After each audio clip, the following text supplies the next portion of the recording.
Hello, everyone. Good morning, good afternoon, depending on where you are, and welcome to the January 30th, 2022 quarterly meeting of the Society for Creative Anachronisms. My name is Dan Watson. I'm the board chair. We're going to start off with some introductions, just to go around here to make sure that everyone, you know who everyone is and what their roles are. As I said, I'm the chairman of the board of directors for the Society for Creative Anachronisms. In the society, my name is Sir Bartholomew Hightower. I live in the Kingdom of Artemisia, which mundanely is in Logan, Utah. Well, the kingdom is bigger than that, but I live in Logan, Utah. Let's just go down the list that we have over in the over in the webinar control panel for the attendees. Bonnie, I think you're the next one on the list. Hi, everybody. I'm Bonnie Stringer, known as Mistress Marcel Aurelian in society. I live in the barony of Celion in the great kingdom of Glenavon. Go Rams.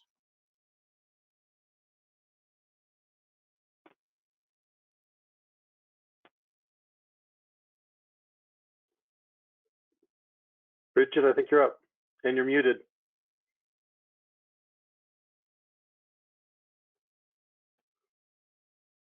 Nope, still nothing.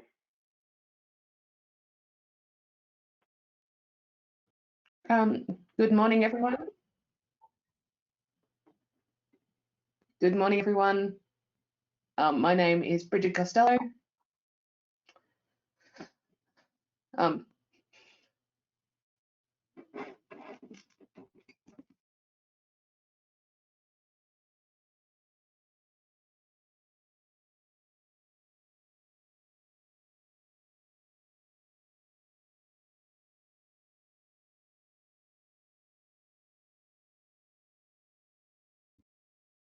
Dan, you're muted. Looks like we might be having some technical difficulties. Dan, you're muted. I'm next on the list, so I'll just jump in. Just very quickly, that was Bridget Costello. She is our communications guru. She is calling us in the wee hours from Australia, so sometimes she has some connection problems, but we always thank her for being here at these weird hours. I am Dale Fong Frederick. I am known in the society as Sir Jabril Aldekel. I am from the East Kingdom, and I am currently the vice chair of the board.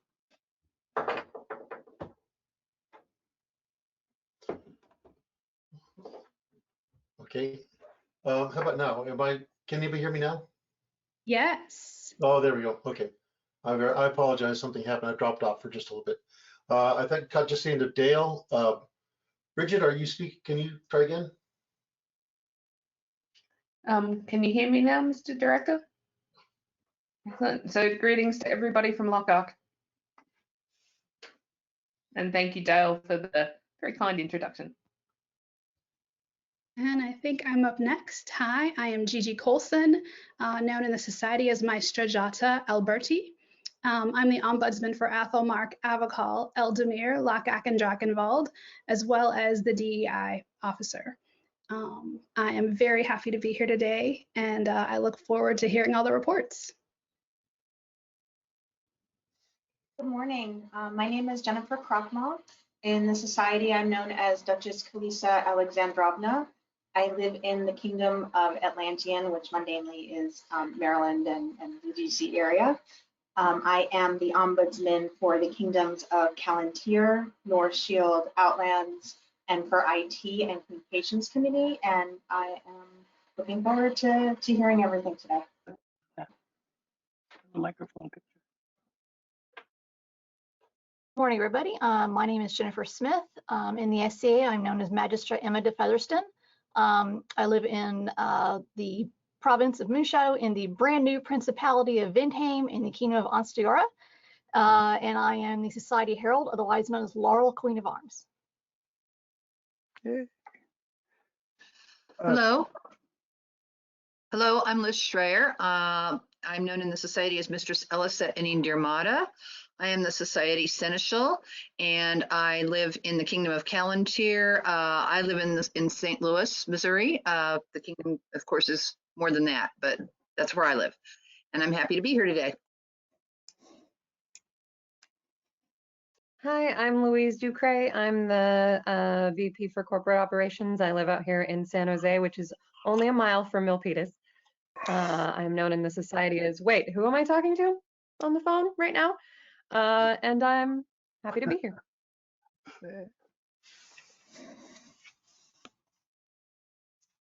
John, I believe you got missed. Skip. Yes. Hi, I'm John Fulton, known in the SCA as Duke John the Bear Killer. I am the president for SCA Inc. And thanks everybody for showing up. Leslie, do you want to go? I can. I'm Leslie Luther Fulton. I'm known as Jane Fallado of Englewood in the SCA. I'm from Glen Auburn, and I am the executive. Rams. Go Rams. Go Rams. Hi, I'm Mazella Tia, known in society as Matresa Alicia Gabriel de Foucher. I am the corporate treasurer, and I come from the barony of Greynish in the kingdom of Glen Auburn. Go Rams. Hi everyone, my name is Natalie Degerstrom and I am a director and I live in the East Kingdom in the Great Barony of Endward all the way up in Maine. In society, my name is Saruka Bint Lazari and I am the ombudsman for Meridies, Middle, Atlantia, as well as board recruitment. I am Patrick Anderson. I am in-house counsel for the SCA. In the society, I am Baron Gabriel of Nordskogen in North Shield. And I am Pug Dainter. I live in Austin, Texas. In the society, I'm Master Phelim Gervais within the Kingdom of Anstiora. I'm the director with Ombudsman for East, West, Caid, and Heralds. Hello, I'm Ray Dubos. I'm the Society Marshal. I live in Anstiora currently in the Barony of Elsie. In the SCA, I'm known as Count Ray Beaumont.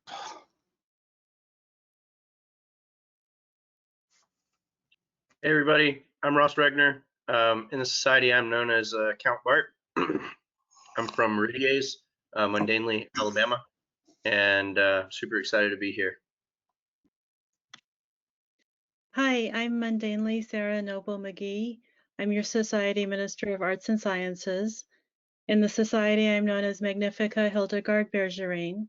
I also live in the Kingdom of Atlantia in the southern edge of North Carolina.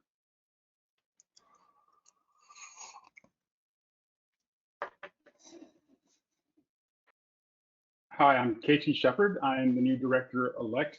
I'm from Meridies, in the society I'm known as Graf Ulrich von Brandenburg, from Huntsville, Alabama. Thank you, Shep. Is that everyone? TI editor? You're muted right now. Okay, I just clicked. I should be unmuted. Yeah, Can I be heard? Yeah. Okay, great. I'm Darcy O'Neill. It's my pleasure to be the editor of Tournaments Illuminated, the Society's subscription quarterly. In the society, I am known as Riordan McGregor, and I live in Caid. Darcy. Thanks, Darcy. Thank you. Anybody else that we missed? Did we catch everyone? I skipped around a little bit there, but I think we got everyone. Okay, just another quick announcement. As a viewer, you should have a question box that you can access. If you'd like to ask a question of the board, we're going to try to handle the simpler ones as we go through, just with a board member. And if we have any questions that require a little more time and depth to answer, we're going to have a Q&A session at the end of the meeting. We'll end the meeting and we'll take about a 15-minute break to go through the questions, and then we'll come back on at the end of that. And with that, I think we are ready to begin the meeting. I would entertain a motion to begin the quarterly meeting. Chair recognizes Director Regner. Mr. Chairman, I move that we open the January 30th, 2022 quarterly meeting of this SCA Board of Directors. Thank you very much. We have a motion and a second. By consensus, we will open the meeting. First up is we have an agenda that we're going to go through. Let's look at the approval of minutes. Leslie, I think that's yours.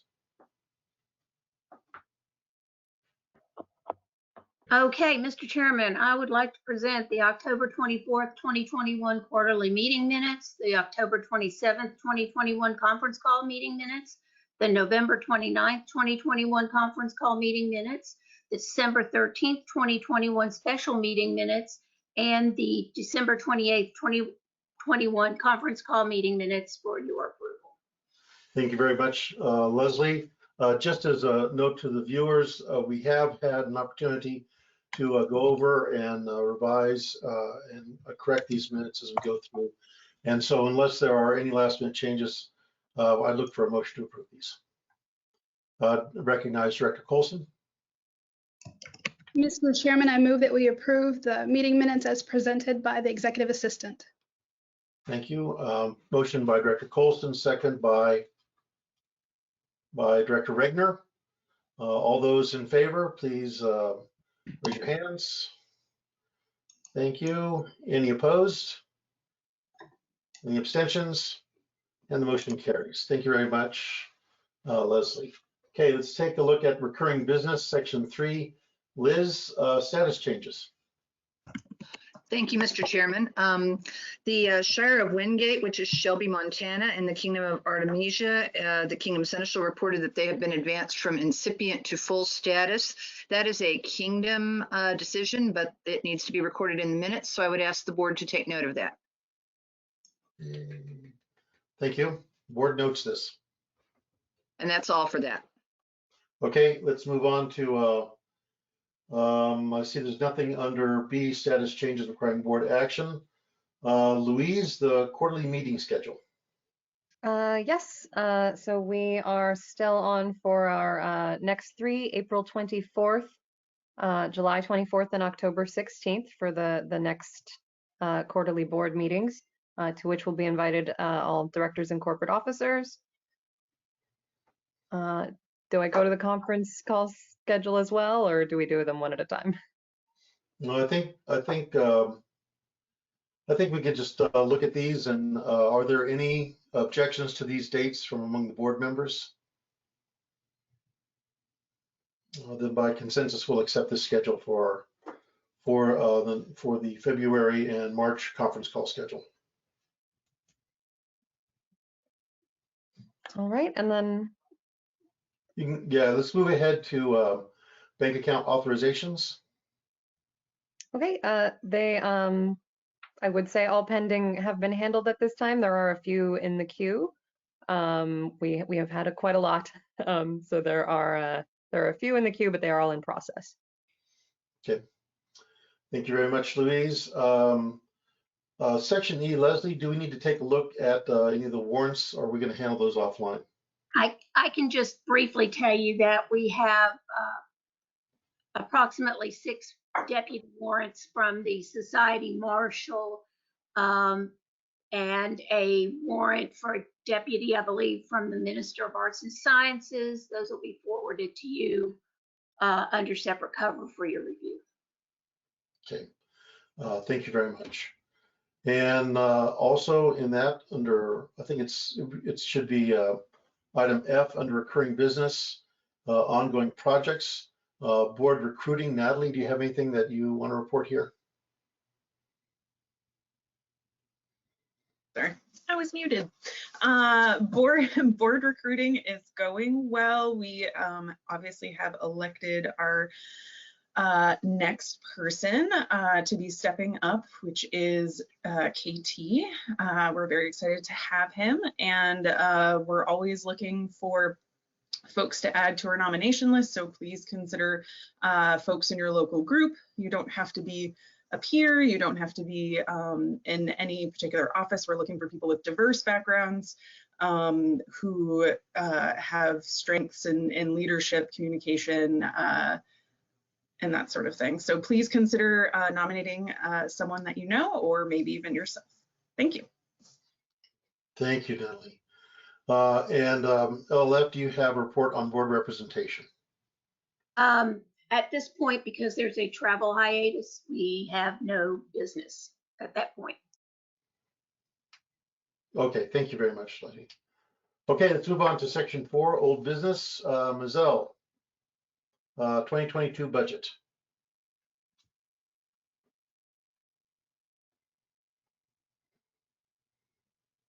Mizelle, I think you're muted.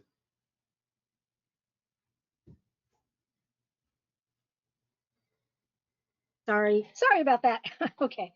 So yesterday we discussed the budget for 2022, and again, it's actually going to be a negative budget due to memberships and just overall decrease in the NMR fees that go to the corporate office because of events. There are still, you know, I don't think all the kingdoms are still up to speed yet on their events. I know some have been canceled, going through the SCA SCAR system. And so again, I'm very conservative with the budget. And I will admit, though, it's better than 2021's, where the budget was a negative $312,000. For the 2022, it's only going to be a negative $105,000. Some of that was due to changing locations for the corporate office. We're saving approximately $3,000, a little bit more than $3,000 a month there. So that was a nice break there. We have looked at all the various office expenses and stuff like that. We're going to go and fine comb it now. We continue to have loss on the publications. Some of it is, it's either break even or a little bit of a loss. So something for the board to discuss. We are currently not having the travel to the board meetings. That saves approximately, probably close to $80,000 to $90,000 a year right there.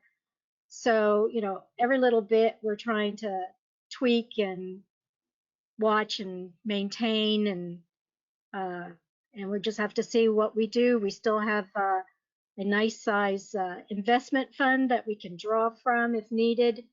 And so I'm presenting the 2022 budget for approval at a negative $105,026.68 for the board to approve.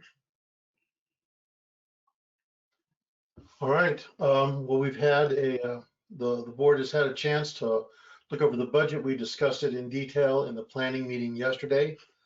Is there any further discussion on the 2022 preliminary budget? I'm sorry, Mizelle, is it preliminary budget or is it complete budget? It's the complete budget for the 2022. Sorry. My apologies. So seeing no call for discussion, I'd appreciate a motion to approve the 2022 budget.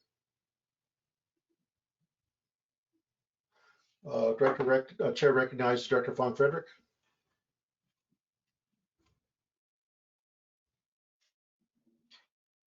I move to approve the 2022 budget as presented by the Society Treasurer. Thank you. Motion by Director Von Frederick, seconded by Director Krochmal. All those in favor, please raise your hand. Any opposed? Any abstentions? And the budget carries. Motion carries. Thank you very much. Thank you. Under old business, next section is variances granted by the Society Seneschal. Liz? Okay, there are quite a few because COVID has caused some disruption of events. So I'll go through them as quickly as I can. First one from the Mid-Realm, variance granted for the Crown of the Middle to hold a virtual court on January 15th, 2022 in place of the canceled Festival of Maidens that had been planned as an in-person event. I would ask that the board approve that. We'll approve. Mr. Chairman, I move that. I'm sorry, Natalie, go ahead. Mr. Chairman, I move that we approve the variance granted to the Middle Kingdom by the Society Seneschal. Thank you. Motion by Director Degerstrom, seconded by Director Von Frederick. All those in favor? Any opposed? Any abstentions? Motion carries. Liz?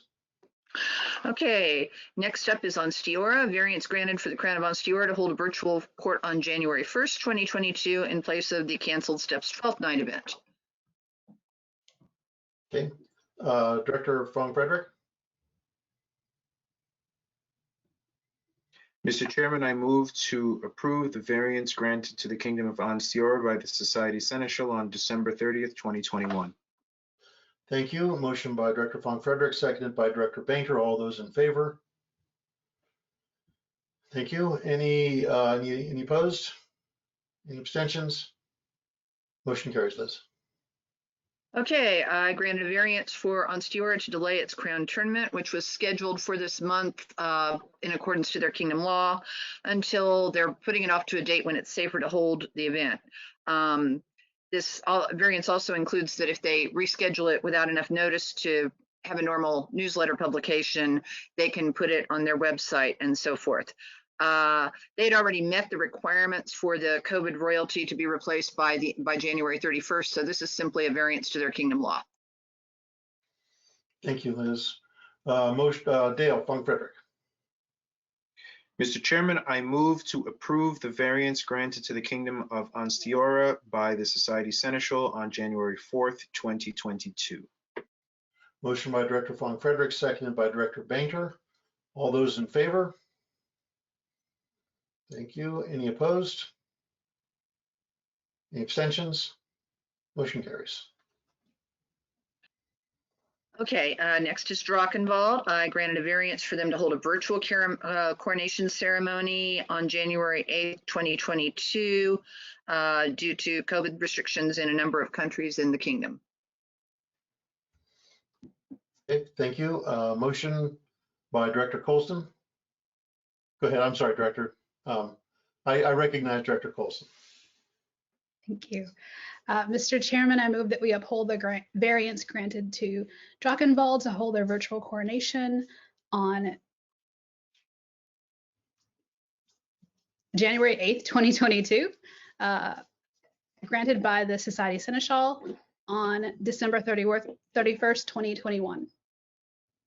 Thank you. Motion by Director Colston, seconded by Director Von Frederick. All those in favor? Thank you. Any opposed? Any abstentions? Motion carries. Okay, Drachenwald again. I granted a variance for their Spring Crown tourney, which was originally scheduled for March 5th to be postponed until their Double Wars event in late May. Again, COVID restrictions in Sweden where it was to be held originally. So that's. Director Colston. Mr. Chairman, I move that we uphold the variance granted to Drachenwald by the Society Seneschal, allowing them to hold their Spring Crown tourney and postpone it on granted January 18th, 2022. Thank you. Motion by Director Colston, seconded by Director Von Frederick. All those in favor? Any opposed? Thank you. Any abstentions? None. The motion carries. Thank you. Okay, it occurs to me to mention to the audience that a lot of these are variances being granted because the events had been published in the newsletter and then they have to change the venue. So that's why there are part of the reason there are so many. The next one is from Meridies. Variance granted for Midwinter Arts and Sciences to be a virtual event, including a virtual court. It was originally supposed to be in person on February 5th. Director Degerstrom. Mr. Chairman, I move to grant, uphold, what are we saying? Uphold. I apologize. Uphold the variance granted by the Society Seneschal on February 5th, 2022. Thank you. Motion by Director Degerstrom, seconded by, just looking for anything. There you go, Director Colson. Thank you. All those in favor? Thank you. Any opposed? None. Any abstentions? None. Motion carries. Okay, again, Meridies, I granted a variance for the Crown of Meridies to hold a virtual court on January 15th in lieu of an in-person event that had been scheduled and publicized for that date. Mr. Chairman, I would move that we uphold the variance granted by the Society Seneschal to Meridies on January 10th, 2022. Yeah. Motion by Director Colston, seconded by, no, motion by Director Degerstrom, excuse me, seconded by Director Bainter. All those in favor? Thank you. Any opposed? None. Abstentions? None. Motion carries. Meridies yet again, variance granted for the Barony of Thor's Mountain to convert their Black Griffin event to be held February 12th, 2022 to a virtual event to include a royal court. Mr. Chairman, I move that we uphold the variance granted by the Society Seneschal on February 12th, 2022 to the Barony of Thor's Mountain and Meridies to convert their Black Griffin event to a virtual event. Thank you, Director And to include Degerstrom. royal court. Motion by Director Degerstrom, seconded by Director von Frederick. All those in favor? See hands. Good. Any opposed? None. Any abstentions? None. Motion carries. Okay, North Shield, granted a variance for the Crown of North Shield to hold a virtual court on January 15th, 2022 in lieu of a previously published in-person 12th night event. Director Krochmal. Mr. Chairman, I ask that we uphold the variance granted to the Kingdom of North Shield, granted by the Society Seneschal on January 4th, 2022. Thank you. Motion by Director Krochmal, seconded by Director Colson. All in favor? Any opposed? Thank you. None opposed. Any abstentions? No abstentions. Motion carries. Okay, I granted a variance for Eldermere to hold their coronation on January 22nd as a virtual event instead of an in-person event due to provincial restrictions. Chair recognizes Director Colson.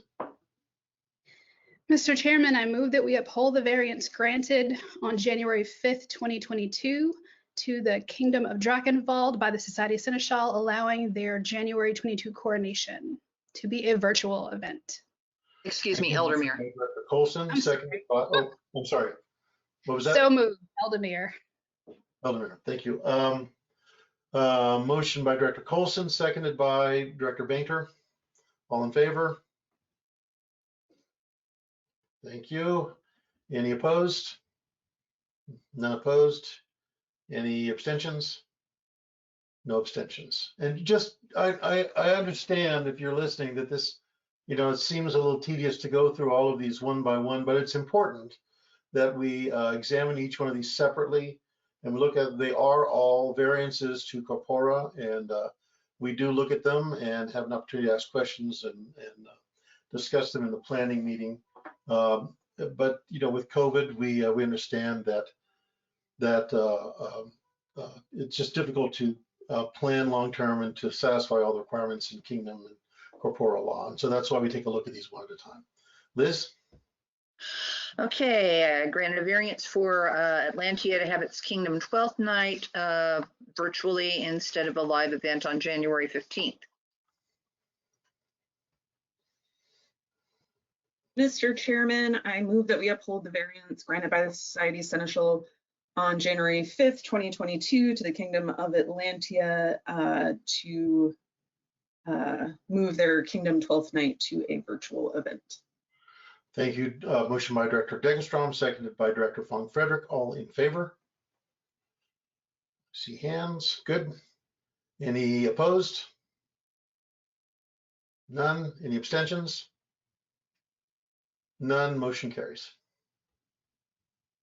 Okay, I granted a variance to the Kingdom of Artemisia for the Shire of Stanworm. I hope I'm pronouncing that right, to change the site of a published event that was scheduled for February 12th, 2022 due to a scheduling conflict with the original site. Okay, who's good? Chair recognizes Director Regner. Mr. Chairman, I move that we uphold the variance granted by the Society Seneschal to the Kingdom of Artemisia and the Shire of Stan Worm, allowing the change of site for a published event granted on January 6th, 2022. Thank you. Motion by Director Regner, seconded by Director Krochmal. All in favor? Okay, thank you. Any abstentions? I'm sorry, any opposed? None opposed. Any abstentions? No abstentions. Motion carries. Okay, I granted a variance to the Outlands for the Barony of Caratha's 12th night event, which was scheduled for January 8th to convert to a virtual event in court. Jennifer Krochmal. Mr. Chairman, I move that we uphold the variance granted to the Barony of Caerth in the Outlands, granted on January 6th by the Society Seneschal. Thank you. Motion by Director Krochmal, seconded by Director von Frederick. All in favor? Thank you. Any opposed? None. Abstentions? None. Motion carries. Okay, we're getting near the end.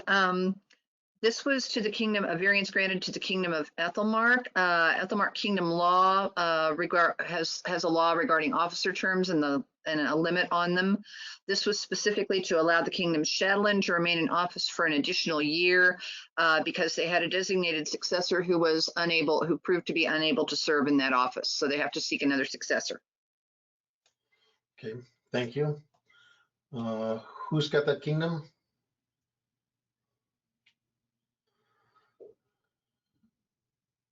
Director von Frederick. Mr. Chairman, I move to uphold the variance granted to the Kingdom of Ethelmark by the Society Seneschal on January 11th, 2022. Thank you. Motion by Director von Frederick, seconded by Director Krochmal. All in favor? 3, I see hands. Good. Thank you. Any opposed? None. Any abstentions? None. Motion carries. Okay, I granted a variance for King Pansa of Caid to miss his successor's coronation due to health reasons. His reign is considered complete and his county rank is hereby acknowledged if the board upholds this variance. The chair recognizes Director Banker. Chairman, I move that we acknowledge the variance granted by Society Seneschal for King Pansa to have a complete reign and county rank transferred despite missing their successor's coronation. Okay, and just to be clear, we're upholding this variance by the Society Seneschal. Yes, sorry. Okay, we need a second. Director von Frederick, thank you. All those in favor? Very good, thank you. Any opposed? None. Any abstentions? None. Motion carries. Liz? Okay, last one. I granted a variance to the Kingdom of Atenveldt to cancel the Atenveldt Crown Tourney that was scheduled for January 22nd, 2022 until a future date to be determined. That future date cannot be later than the date of the regularly scheduled next coronation, which their plan is to combine that with the Crown Tourney if they have to wait that long, unless an additional variance is granted. Okay, Director Regner. Mr. Chairman, I move that we uphold the variance granted by the Society Seneschal to the Kingdom of Atenveldt, allowing them to cancel Atenveldt Crown Tourney until a future date can be determined. This variance was granted on January 19th, 2022. Thank you. Motion by Director Regner, seconded by Director Krochmal. All those in favor? 1, 2, 3, 4, 5, 6. Thank you. Any opposed? None. Any abstentions? None. The motion carries. Thank you, Liz. Okay, we've got under old business, we've got B and C, the communications brand kit and communications proposal. My understanding is that we're going to go through that now, or do we want to table that until a later meeting? Chair recognizes Director von Frederick. Mr. Chair, I move to table old business section 4, items B and C to our next meeting. Thank you very much. Just by way of explanation, we do have these proposals, and they're really great. We've had a chance to look at them. We just didn't have a chance to discuss them in the planning meeting tomorrow, so we're going to take a little time to look at them and bring them out at the next quarterly meeting. Is that a fair assessment, Bridget? Yes, thank you, Mr. Chair. All right, thank you very much. Is there any opposition to tabling these until the next meeting? By consensus, we'll put those off until the next meeting. Thank you. All right, 4D, 2021 executive summary through November. Mizelle? Yes, so you all have gotten this in your packet, and so far to date, this is through November's financials. I just got the December's. Of course, they're unaudited, so that won't probably be presented, the unaudited summary, until either the next conference call or the next board meeting. These will be posted up on the treasurer's website as soon as I can get it up there. So my original budget for the 2021, as I stated earlier, was over 300,000. But to date, we've done a little bit better. It's still in the negative. It's 168,000, almost $169,000 in the red. That for the actuals, we did get more money than I thought we would see for income, for revenue. We had a lot of members that were renewing for multiple years instead of 1 year. That helped a lot. So it will offset in future years, due to cash flow in that regards. Our salaries and stipends and officer costs were a little bit higher, but that was because Renee Signorati and Teresa Anderson both retired this year, and we brought on new employees, Louise and Natalia. So we had a slight increase in salaries, but overall we'll see a decrease going forward. The office expenses, of course, we will see a decrease because of the lease, not too much for this year because it just occurred in October. It was either end of September, beginning of October. So, but it will continue on through 2022 and later. We had a difference in the professional services. Part of that is the way that the things like insurance, with premiums and when we have to pay it. So that hits the books, it's a timing issue. Insurance, we actually saved some money there. There will be a slight increase of about $13,000 for 2022. But we did save a little bit there in 2021 when we didn't have events for the beginning half of the year. Publications, we're showing a net loss because of a little bit higher than what was budgeted. A lot of that is due to when the TI and the CA actually get published, because there's supposed to be 4 quarterly publications, but sometimes they get delayed. And so we end up having some catch-up time, and that's what happened, I believe, with the CA. We are continuing to earn some money on our investment funds, but as everybody knows, it goes up and down. Right now, especially going up and down. So, but we still have a large amount of money in the investment funds that we can draw upon to help us through, this year and next year. So that's really all I have on that. So I have a question. So do you say earlier that our budget for last year was to be 300,000 in the red, and we beat that by quite a bit? Yes, it was 312,000 $594 was the approved budget for 2021. So, and right now we're at 168,980. So yeah, so we are actually, did a lot better.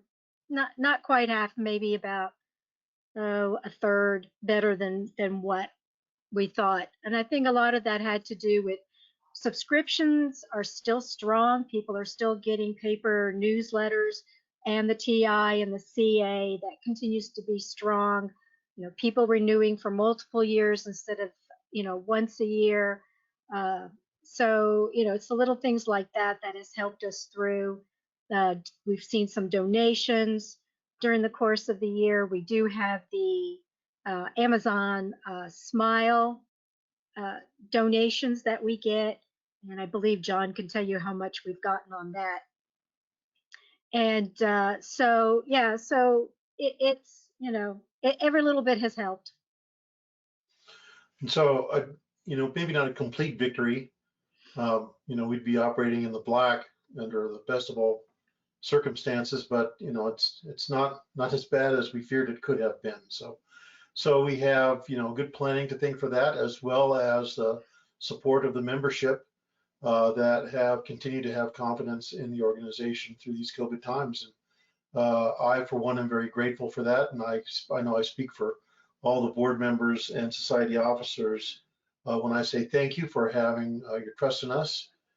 We are going to make it through these COVID times, and we're going to have a great organization. We do already, and we're going to have one going forward into the future. So thank you very much, and thank you, Ms. You're welcome. We'll come back to you later, Ms. L, at the end, but for now, let's move on. And I think actually, can we take just a 5-minute break here? I want to make sure that I've got the right agenda. I think there's a sort of a mix-up in terms of the correct agenda. Just want to make sure I have that. So we're going to take administratively, we're going to take about a 5-minute break. We'll come back here. Well, let's make it 7 minutes. Come back at 50 minutes past the hour. Okay. Thank you.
Okay, thank you, everyone. I just want to make sure that I was working from the right copy of the agenda.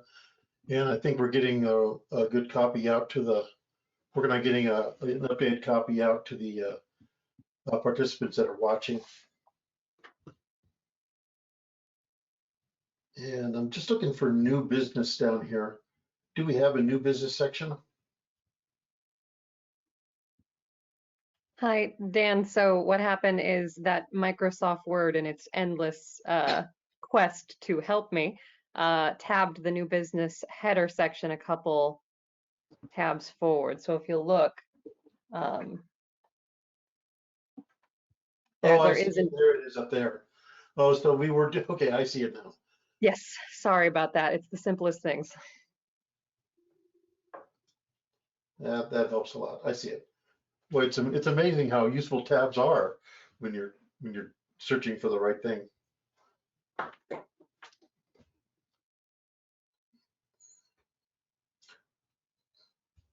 Okay, and how are we doing with getting the agenda out to the participants?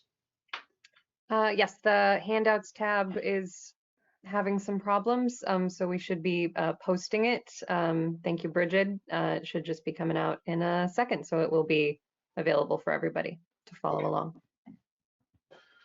All right, thank you, Louise. Thank you, Bridget. Okay, so yeah, just for the participants listening out there, we just want to make sure we got the right version of the agenda out. I'm looking at something here, and I got a little akimbo when I was going down through it, and I want to make sure that I wasn't working on one that was working on an old version of this. So, and if any of the directors or the Leslie, if anyone catches me moving off to a section that I shouldn't, where I'm skipping something, or we've got something on the agenda that shouldn't be there, then just shout out right away. Okay, everybody ready? Patrick is there, and we're going to wait for Director Von Frederick, who is there, and I think we're all set to go. Okay, all right, so I'm going to call the meeting back to order, and I think we're ready with section 6, reports. Is that correct?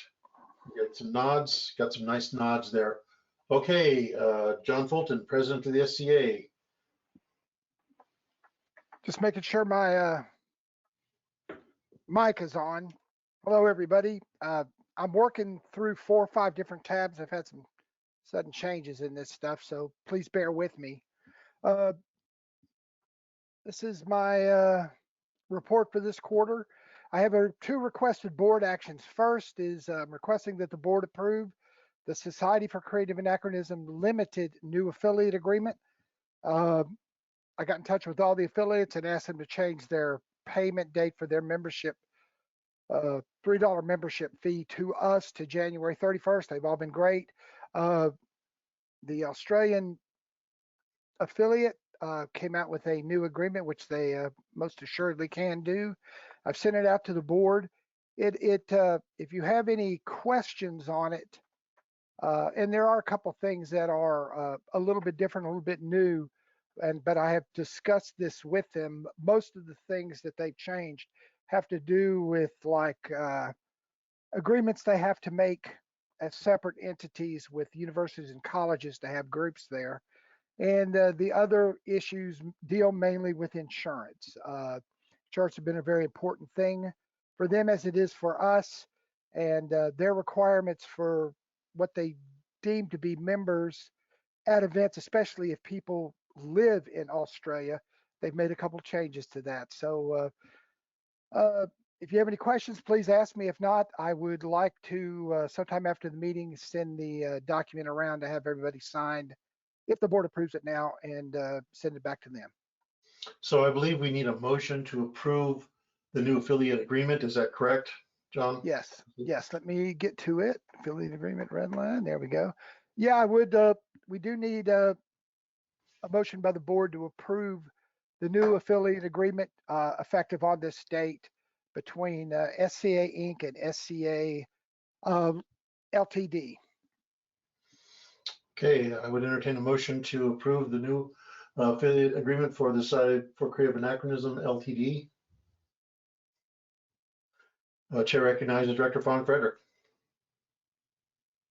I move to approve the new affiliate agreement as presented by the society president. Thank you. Motion by Director Von Frederick, seconded by Director Regner. All in favor?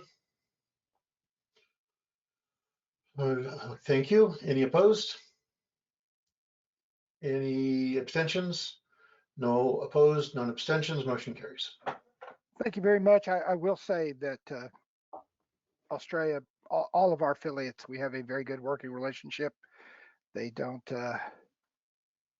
we talk about a great deal of things. I know we have ombudsman for Drachenwald and for Australia and New Zealand. I'm just very pleased with this, the organizational setup we have with our affiliates, which if anybody doesn't know, the SCA Inc. Operates in North America, primarily in the United States.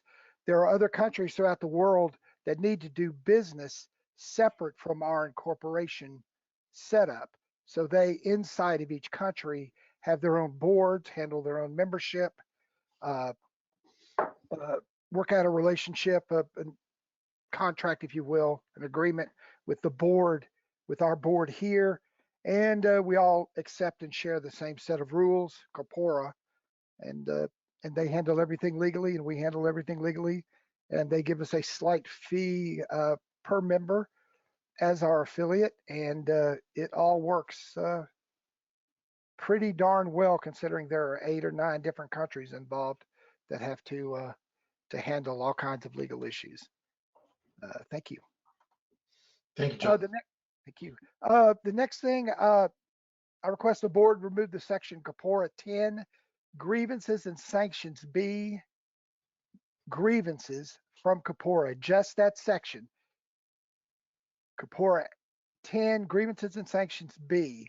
There are 2 parts of it, but if you remove that section, that should take care of the problem. There will be some minor editorial things to if the board decides to remove that. For those who do not know, that particular section is the mediation request inside of Corpora. It was added, it was a good add a long time ago, but it is all voluntary. And in the last 10 to 20 years or so of the Corpora and all kind of our behavioral rules, bullying, harassment, just everything, we have different sets of procedure on how you handle problems if something occurs, especially if they're between individuals or groups who just simply should not be communicating. And Corpora is not a set of optional rules. Corpora is the reenactment side of the SCA that deals with what everyone accepts as that is the way the game is set up. We put this out for comment 4 or 5 months ago. We had a very small number of comments, actually, the majority of which said, yeah, it is a little confusing when up against our more recent policies, including parts of Corpora. The objective is to remove that one optional section and find a more permanent place. I'm going to be working with Liz and Jessica, DEI, and the Society Seneschal, and maybe a few people on the board to come up with might be a more applicable place to put this in our documents group. But so I'm asking the board to remove that one particular section. And it is understanding that it is mentioned or cited in a couple in this will, because we have to adjust or remove that part. That's just editorial grammar type situations. But the main thing, which will take care of all of this, is removal of Corpora 10, grievances and sanctions B dot grievances. And that is my recommendation to the board. Thank you, Director Colson. Did you have a comment? No, I had a motion. Please continue. Mr. Chairman, I move that the board remove the section of Corpora 10B, grievances and sanctions, as presented or requested by the president of the society. Thank you. Motion by Director Colston, seconded by Director Regner. Although, is there any discussion on this? Okay, Director Von Frederick. I actually had a question for the society president. I'm just Sure. wondering if there was any pushback or reluctance to use this section by the membership.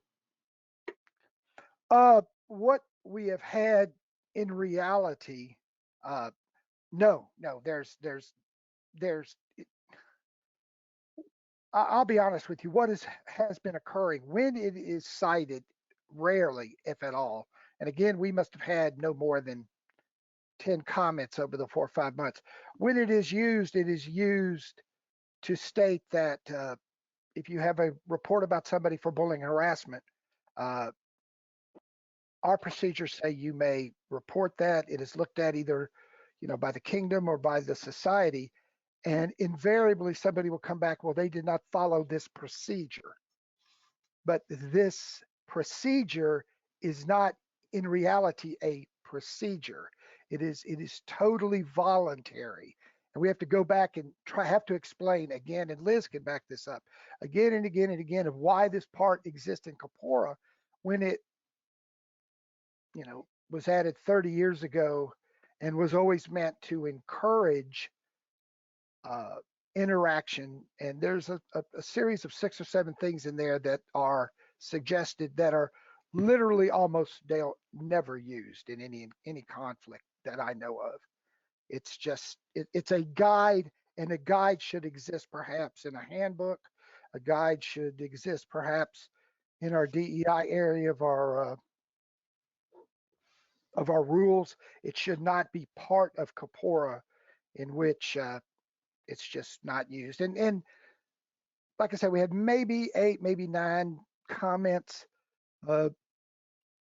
Almost all of them said, yeah, it's confusing. Go ahead and do it. There was just not many people seemed to be that much interested in the removal of this particular part of corpora. Again, because you just don't see the whole thing used much at all. And it would be better to gently encourage better behavior in another manner than have it in a part of corpora in which it cannot be used or cited as an actual rule. And we've had problems with it for a number of years. I don't know if that answered your question.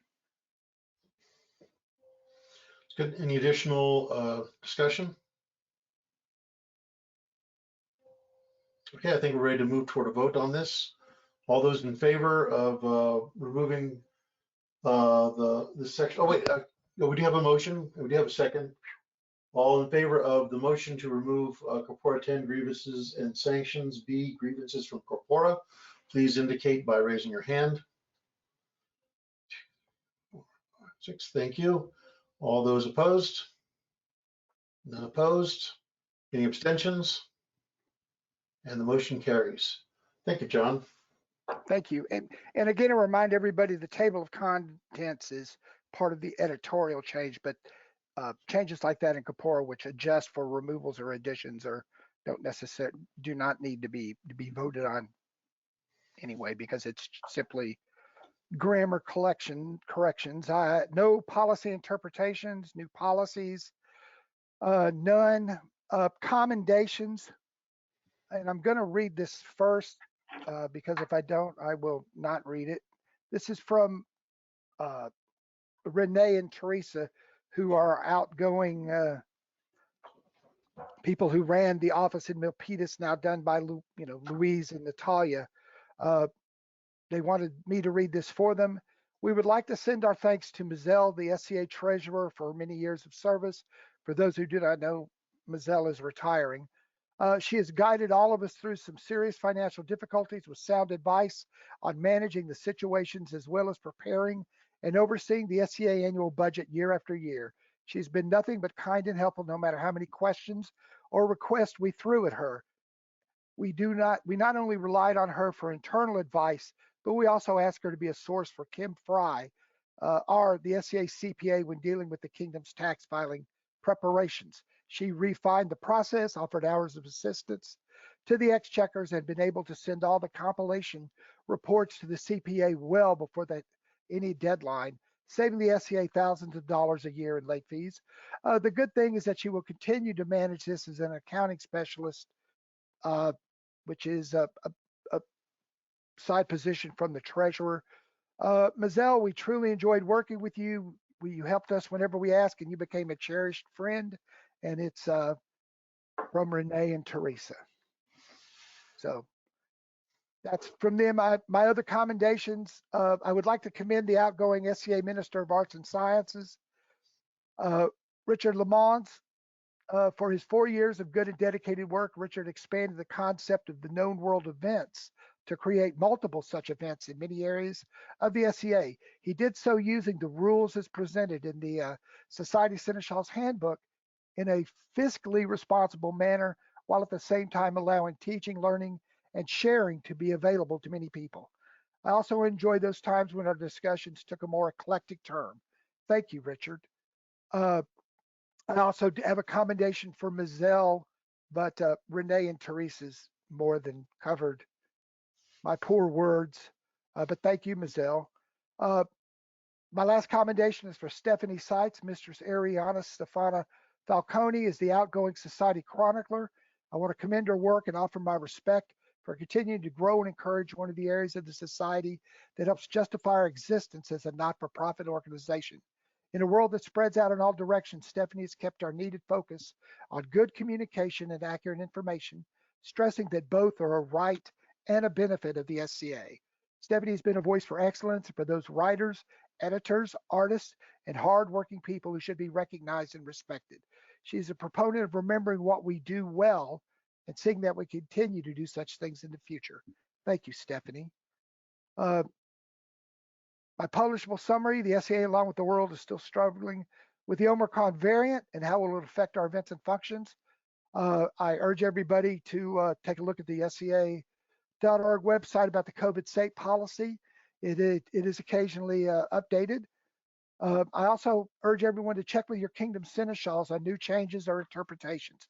You've heard a part of this with the variances Liz presented earlier today. Again, communication with your Kingdom officers, your Crown, your Kingdom Seneschal, and if we can help in any way, do help. If you need any questions beyond this, reach out to Liz. Her email address is seneschal@sca.org or mine at president@sca.org. As was mentioned earlier, Amazon Smile and our participants who are in the program are generous to the SCA with a donation of $2,417 for activity between July and September 30th. If you are considering naming the SCA as a recipient for the Amazon program, Amazon Smile program, and need assistance, please email me, president@sca.org. As of the date of this report, the Society has a new Society Chronicler, as well as a new Society A&S officer. We are still taking, I better cut that part. I said we were still taking applications for the VP of Technology and the Society Treasurer's Office, but that is no longer the case. You may also go to sca.org/news-events if you want to see other open positions in the Society. We will continue to be using GoToWebinar for our meetings. It saves the SCA a great deal of money. Again, that's been said many times, as opposed to meeting in person. If you need any information about future meetings, feel free to check with me. Travel, looking forward to hopefully, maybe, kind of, possibly, perhaps going to Gulf Wars. And Mr. Chairman, that ends my report for this quarter. Thank you very much, Mr. President. And if you go to Gulf Wars, I hope to see you in my camp. Come on by and we'll share a drink and see each other in person for the first time in what, couple of years now. Wow. It will. Your camp will feed me, correct? As will any camp I visit. We'll feed you. We'll feed you barbecue or gully or whatever we have on the grill. It's yours. You're welcome in my camp anytime. Thank you. I will remember all of that. Thank you, Mr. All right. All right. Let's see what is next. Also under the President's office, we have manager. That would be Rusty, but he is not here with us today. John, do you want to take that report? Yeah, I have his report. Hold on just a second. Also have something on my phone that I wanted to have to read from Rusty. Sent me an additional message. To the esteemed directors of the SCA, the Vice President Manager for Information Technology sends greetings. Here's his fourth quarter report, 2021, presented today, January 30th, 2022. Requested board actions, none. Policy interpretations, none. New policies, none. Commendations, please send my warmest thanks and Commendations to David Dubray and Marla Lesson for their invaluable day-to-day work to keep technology and associated services running. Please also commend Liz Schreier, John Fulton, Mazzella T, and Luis Ducray for their invaluable assistance this quarter. It's publishable summary. Technology in the SCA continues to move forward. We continue to assist our officers in the most efficient use of technology in the SCA. We have been reviewing our policies to ensure they are up to date and assisting our corporate officers in resolving technology concerns as we continue to work on fully resuming day-to-day activities. We continue to look for new ways to lower costs and improve support, technology, and functionality for our corporate officers and members in a variety of ways. And that is Rusty Lloyd's report is our IT genius. He also wanted me to state this. While Louise is the main person on our CRM project, there are a number of realities he wishes to remind the board and everyone. Members only, which is our current host on our website, is going away at some point in the future. We need to think of migrating. We have received one bid so far and are actively soliciting others. Migration is more complicated because of a much bigger system than we did years ago. His suggestion has gone to Louise that she hire an internal project manager to help in this process. That will be up to Louise and probably is not going to be discussed at this meeting. And Rusty will be around, for those who do not know, Rusty is stepping down as of April of this year, and he is willing to stay with us during the issues over the, getting a new website or redoing our website. And he will work with Louise and whoever takes his position to do that. And that, I believe, is the last of Rusty Lloyd's IT manager / VP report. Thank you, John. We have the Social Society Communications Officer report. Bridget. Is she here? Or is she? No, I do not. She may have lost audio. I believe I don't see her.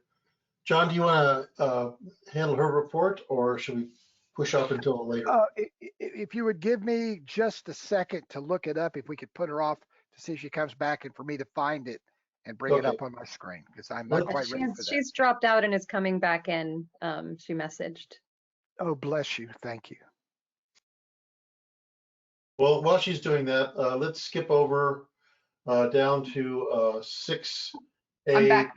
Oh, she is back. Okay. Yay. Okay, Bridget, just in time. Society Communications Officer report. Thank you very much, Mr. Chair. So as it was noted, I have provided a high-level brand kit and communication, and I note that we will be discussing that at future meetings. But for the meetings information, these documents support the Society's current market position and will assist us in growing that going forward. They also support our communication needs and our previously expressed desire for increased transparency, and we'll continue to support that with additional strategy documents. I would like to commend John Fulton, Louise Ducray, Liz Schreier, Jessica Van Hatten, and Marla Sellinger for their continuing support of the communications function.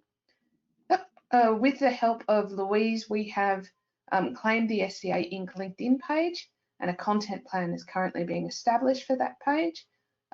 By using this channel, it actually helps reinforce our position as an effective professional organisation, as a potential market, and also as active contributors to our local communities.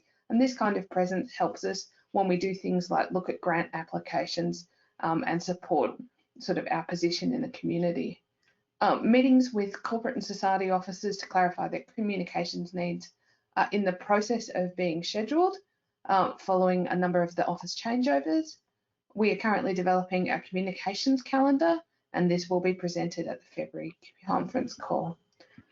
Mr. Chair, effective corporate communication supports and enhances the purpose of the SCA, and building on our strong foundations from the office and those who've previously worked in the roles, we're currently reviewing opportunities to increase transparency, minimise misunderstanding, improve our engagement and understanding, support all of our officers, and continue to build the Society's identity Thank you to everybody who continues to grow and enhance communication throughout the known world. And that concludes my report at this time for communications. Thank you, Bridget. Do you have anything on the social media officer report?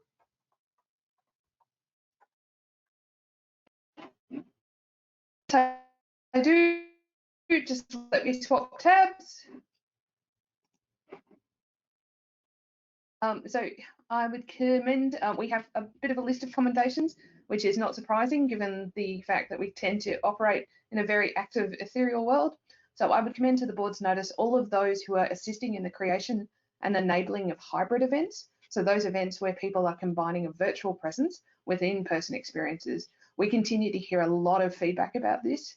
These events increase the reach of our event and they share them across the known world, and it increases the accessibility of our activities. I'd like to commend the Barony of Calfia in Cayenne for their social media presence during their Comic-Con demo. Mistress Meliora Deverell, their outgoing social media officer, who continues to be an absolute rock star. Sarah Hassenkamp, who is the outgoing Kingdom social media officer for the Midrealm, has done a wonderful job amidst much change and ongoing uncertainty. Magnifica Tulia Alori has just stepped down as the outgoing social media officer for the West Kingdom, who has done a sterling effort, and she's had a real continual focus on creating community online. Congratulations to Edelmar, who each successfully streamed its first Crown tournament, being able to then share the event with their whole kingdom. Outlands established its Discord channel, and that created a community space for people who prefer not to use Facebook, and it has been well received. We continue to see great things from Anstiora and Ontia. They are impressing with engaging active content. Lockhart successfully trialled a new streaming platform for its Crown tournament and coronation. And again, thank you to John, Liz, Marla, Louise, Jessica, Leslie, Rusty, Ross and Sarah for their continuing support of social media. We've generally had a good reception to the handbook, with multiple kingdoms updating their own guidance material to reflect any changes. We've seen performance remain relatively stable this quarter, but we are seeing some pandemic-related fatigue impacting both our officers and our participants. The joy of returning face-to-face events was being tempered, as we're all aware, with the choices being required by Omicron. We have seen the benefits, as mentioned above, of those adaptable hybrid events. We continue to support the SCA and other society officers with social media support and advice, and we continue to look at a focus on onboarding new SCA Inc. officers, board members and society officers to support them in their use of social media. Communications and social media will continue to work with the Vice President of Corporate Operations to maximise and share our positive SCA messages to the wider professional community. With the return of face-to-face events across most of the known world, we're seeing an increased opportunity to share the joy, pageantry and adrenaline rush of our in-person events. The kingdoms continue to work to maximise the opportunities offered and continue to offer support for appropriate events online or in hybrid form. Thank you to absolutely everybody for their continuing work promoting, supporting and sharing the SCA. Thank you very much, Mr. Chair. Thank you very much, Bridget. Is this your last report as social media officer? As social media, I really hope so, Mr. Chair. All right, well. It's been a big couple of years. Well, thank you very much for the wonderful work that you've done in that position, and congratulations on your new position as the Society Communications Officer. I know I speak for the board, but I think a golf clap would be in order for that. Thank you, everyone. Well done, Bridget. Okay, let's move on to the next one. Let me see. I believe we have 6A4 Society DEI officer. Jessica, no, Jessica is not here with us today. John, are you going to handle that report? Yeah, I'm going to read this. Yeah, this is the fourth quarter 2021 report for Jessica Von Haddam, our Corporate Diversity, Equity, and Inclusion Officer. She could not attend today. She has no requested board actions, no policy interpretations, no new policies, commendations. I'd like to commend all those who are working so hard to maintain the SCA presence online as well as safely in person for many different communities and levels of comfort and risk. Many thanks to Bridget, Liz, John, and everyone else working alongside in this trying time. And as always, I'm endlessly grateful for my deputies, Drew and Olivia, as without their support, I would certainly be overwhelmed. Thank you so very much. Jessica's publishable summary. The official DEI Facebook page is on Facebook, has a variety of classes, interviews, and panels available, as we begin to transition to back to in-person events. And I just did a bad thing. Hold on just a second. I clicked on her report with the page of how to get to her February thing, and that screwed it all up. Hold on just a second. I apologize.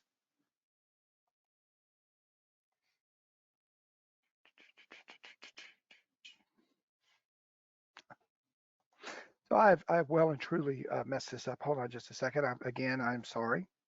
I can pick this up if you'd like. Please, if you are looking at it, finish it up.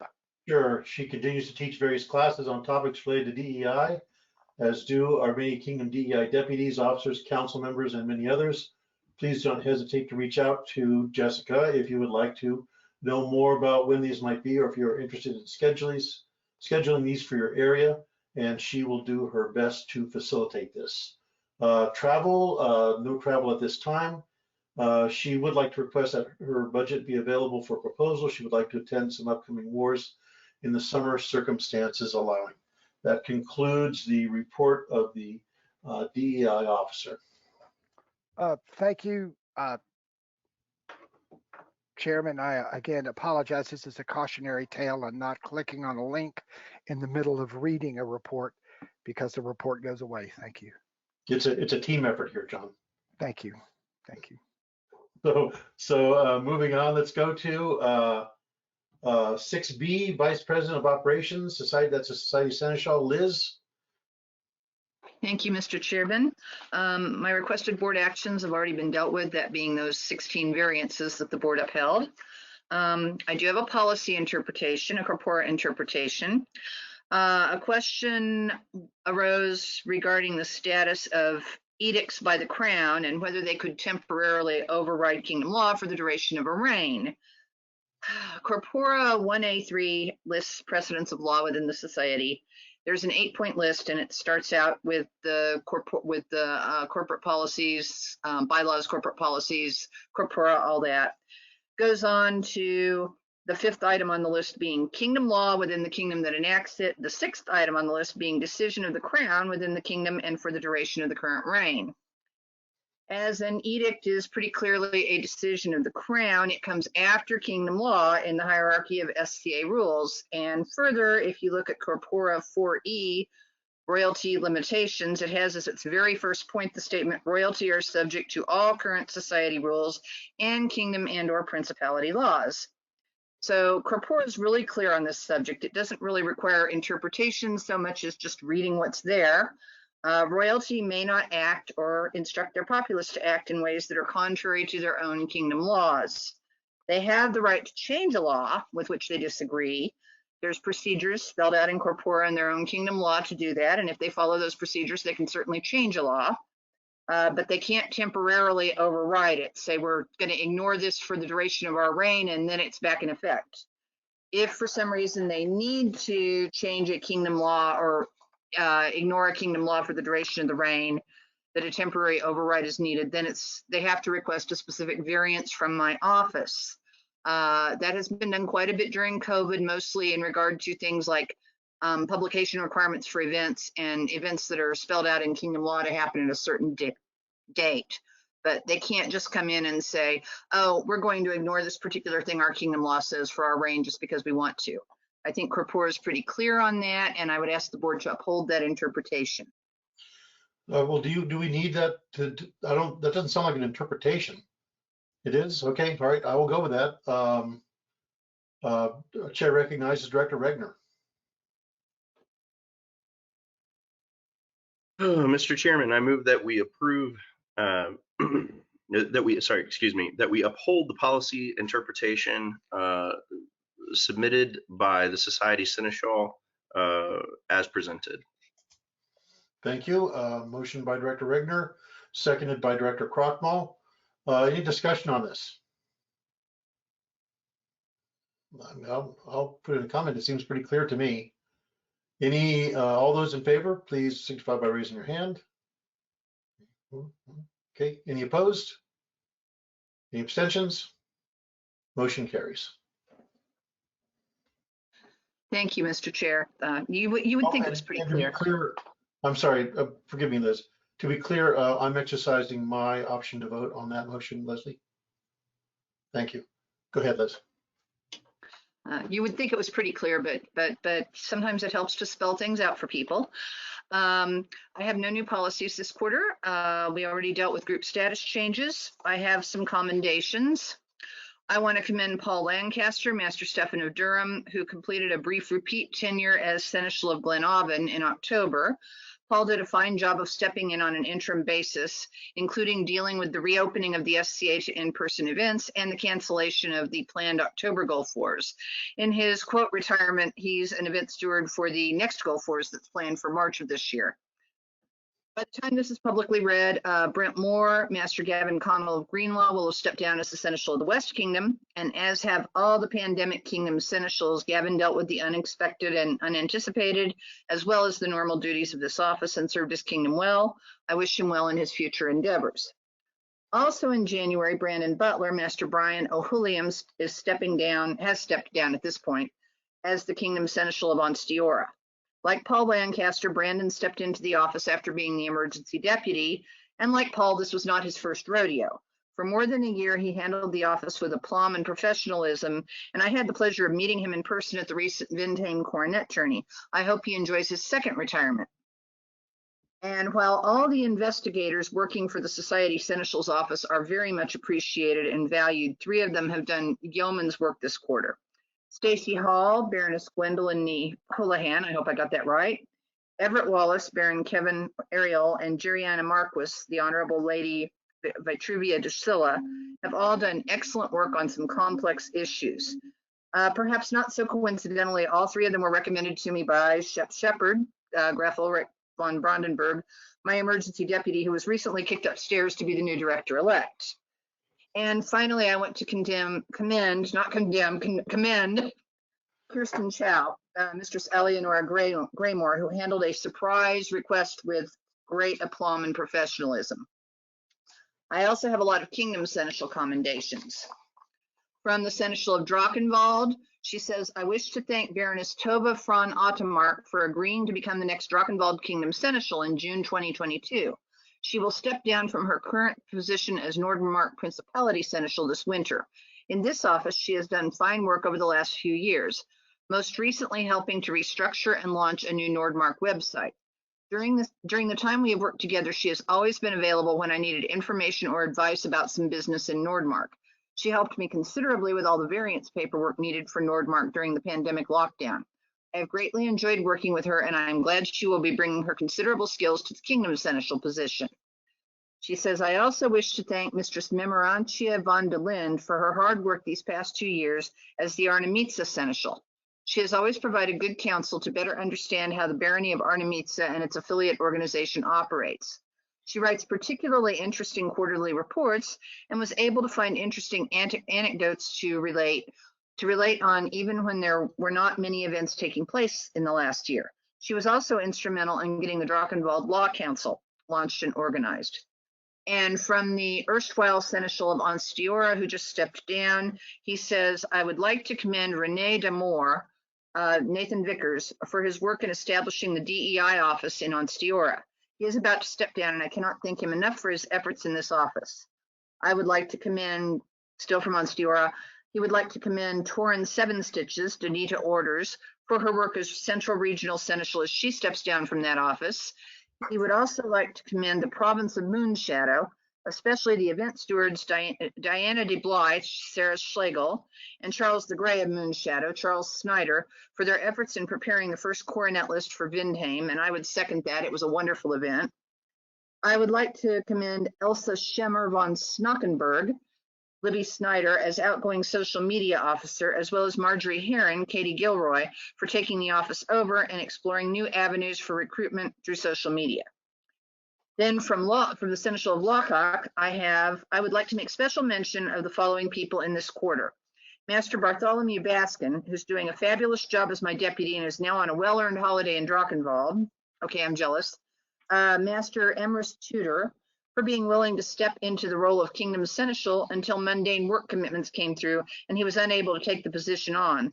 And Baron Thorvald in Sudreski for taking on the role of Kingdom Seneschal. She goes on, the barony of Stormhold, led by their new baron and baroness, to win the Lochak scavenger hunt. I applaud this group for the amount of enthusiasm and interest they put forward, as they are from Melbourne and had to keep going through their 6th, 7th, and 8th lockdowns. And Duchess England Tufel for acting as Kingdom Seneschal at a very short notice when I had a personal family tragedy occur for almost a month. She is amazing. And finally, from North Shield, the North Shield Kingdom Seneschal says, I would like to recognize our Minister of Waivers, the Honorable Lord Arnbjorn Carlson, for his wonderful work at organizing this office and streamlining all the process to manage the documentation that we keep track of, as well as his ongoing work in education about why and how we do what we do. Additionally, I would like to commend our DEI officer, the Honorable Lady Viviane de Corveria, who went from over 2 years of service as Western Regional Seneschal to coordinating our DEI education with grace and skill. Those are the commendations. Travel, while I'm not requesting a travel budget, I do plan to attend Gulf Wars in March and take the opportunity to meet face-to-face with any Kingdom Seneschals in attendance there. I'm hoping to attend at least one out-of-Kingdom major event this summer, possibly on Tier West War, although that's still somewhat up in the air. Depending on timing, I'll probably try to get to at least one other major late spring summer event somewhere in the known world. And Penzik is on my normal travel schedule anyway, so I fully expect to be there for the full 2 weeks. My publishable summary. During the late summer and autumn months, a great deal of society activity started to look almost normal again. In-person meetings, practices, and events were held, albeit with some precautions regarding the pandemic, and nearly every kingdom either changed royalty or at least developed heirs. Unfortunately, Omicron has changed some immediate plans, but hopefully within a short time, we will be able to move past this bump in the road and proceed with our beloved hobby and its activities. This quarter saw the adoption of the board's COVID safe policy regarding vaccines or negative COVID tests in those kingdoms which felt it was appropriate for them, and the kingdoms that have adopted the policy seem to feel that it has helped their populace to feel safer about resuming the in-person activity that is the lifeblood of this organization. Being able to see friends and fellow SCA folk in person again seems to have had a very good effect on the overall morale of the organization. People seem more likely to remember their manners when they see folks face to face. Let's all remember to be patient with each other as we relearn how to be among people. In another positive development, in some areas, a lot of new folk are showing up, having been first attracted by the extensive virtual SCA that occurred during the year-long shutdown. I hope all these people find a warm and welcoming experience that encourages them to partake of that which in-person SCA has to offer. And finally, congratulations and best wishes to the brand new Principality of Vindheim in Northern Anstiora. May the Principality, its rulers, and its populace prosper. That concludes a portion of my report. The Society Shadlin and Stevenson, Giovanna Adamari, said, I have a summary from her, as noted elsewhere, Anne plans to step down next year, and we were in the process at that time of interviewing for a successor. We're working on that. She reports that everyone is tired, and Kingdom and local Shadlins are trying to incorporate newcomer activities with the in-person SCA meetings, practices, and events that are resuming. She was interviewed recently for one of the SCA online shows. She says, I was interviewed by Baroness Ramat Al-Tayyiba regarding membership recruitment and retention. That video is somewhere on YouTube. She posted a link, but I can't read the link here. I also note on the agenda, it's got the addendum, an addendum I submitted to my report. I'm just going to state that had to do with an update on the Society Shadlin search and also a replacement for my emergency deputy, which will be dealt with in executive session. And that concludes my report, Mr. Chairman. Well, thank you very much, Liz. I also noted that in Lockhack there is another person named Bartholomew, and I'm very pleased to hear that. Director Regner, I don't know if you picked up on that or not, but but that's really good. We're going to have a Bartholomew only event at some point in time. I can tell. I think there are maybe 5 of us. That's good. We're growing. Woohoo. All right. Next we have. Lost my place here. Let's see. I think we're at item C. Vice President of Corporate Operations, Louise. Hello, thank you. So this is my report for fourth quarter. Requested board actions, none. Policy interpretations, none. I think this is in the right place. New policies. There is a new Canadian bank authorization letter because most Canadian banks did not accept the standard letter that we were using. And so Petra, the exchequer for Eldermere, was working with them very closely. And together with Bonnie, we worked to have a new letter. So I believe that needs to be approved. It has been provided to the board. Okay, so that normally I think that would go under requested board actions. Is that correct? If in your report, that would help us. That helps us sort of pull it out during the planning session to make sure that we get covered if we need to. But all right, it's my first one. That's all right. No, you're doing great. You're doing awesome. But it was in the file drop, so we had a chance to look at it. I would entertain a motion to adopt, to approve the Canadian Bank Authorization Letter.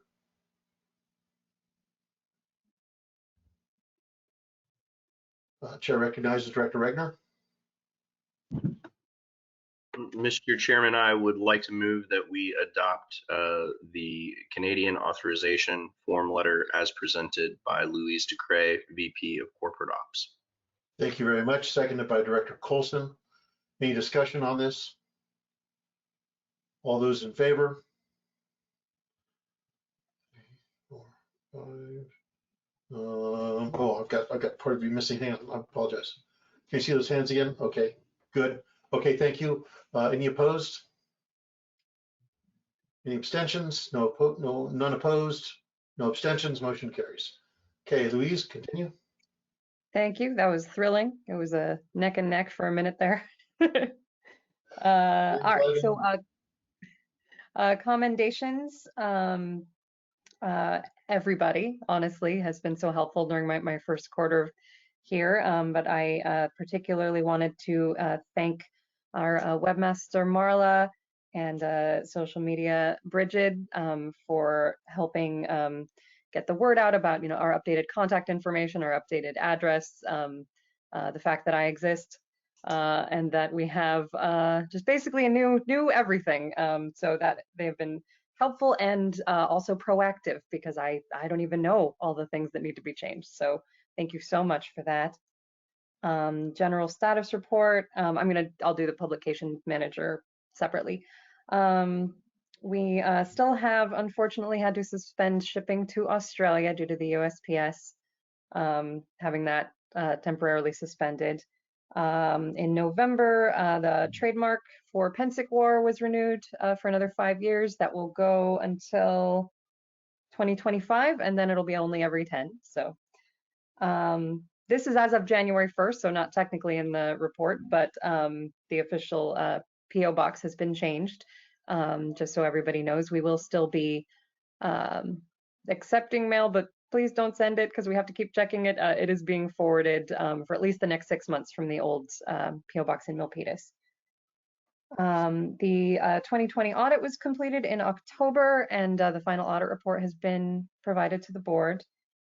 The Membership Assistance Fund is still going strong, and we're working on getting the word out to everybody in case you want to donate or in case you need to avail yourself of it. It is out there for your help, being funded by all your fellow members. So we really appreciate all the donors. And travel, none. No, probably not for the foreseeable future. So that's my report.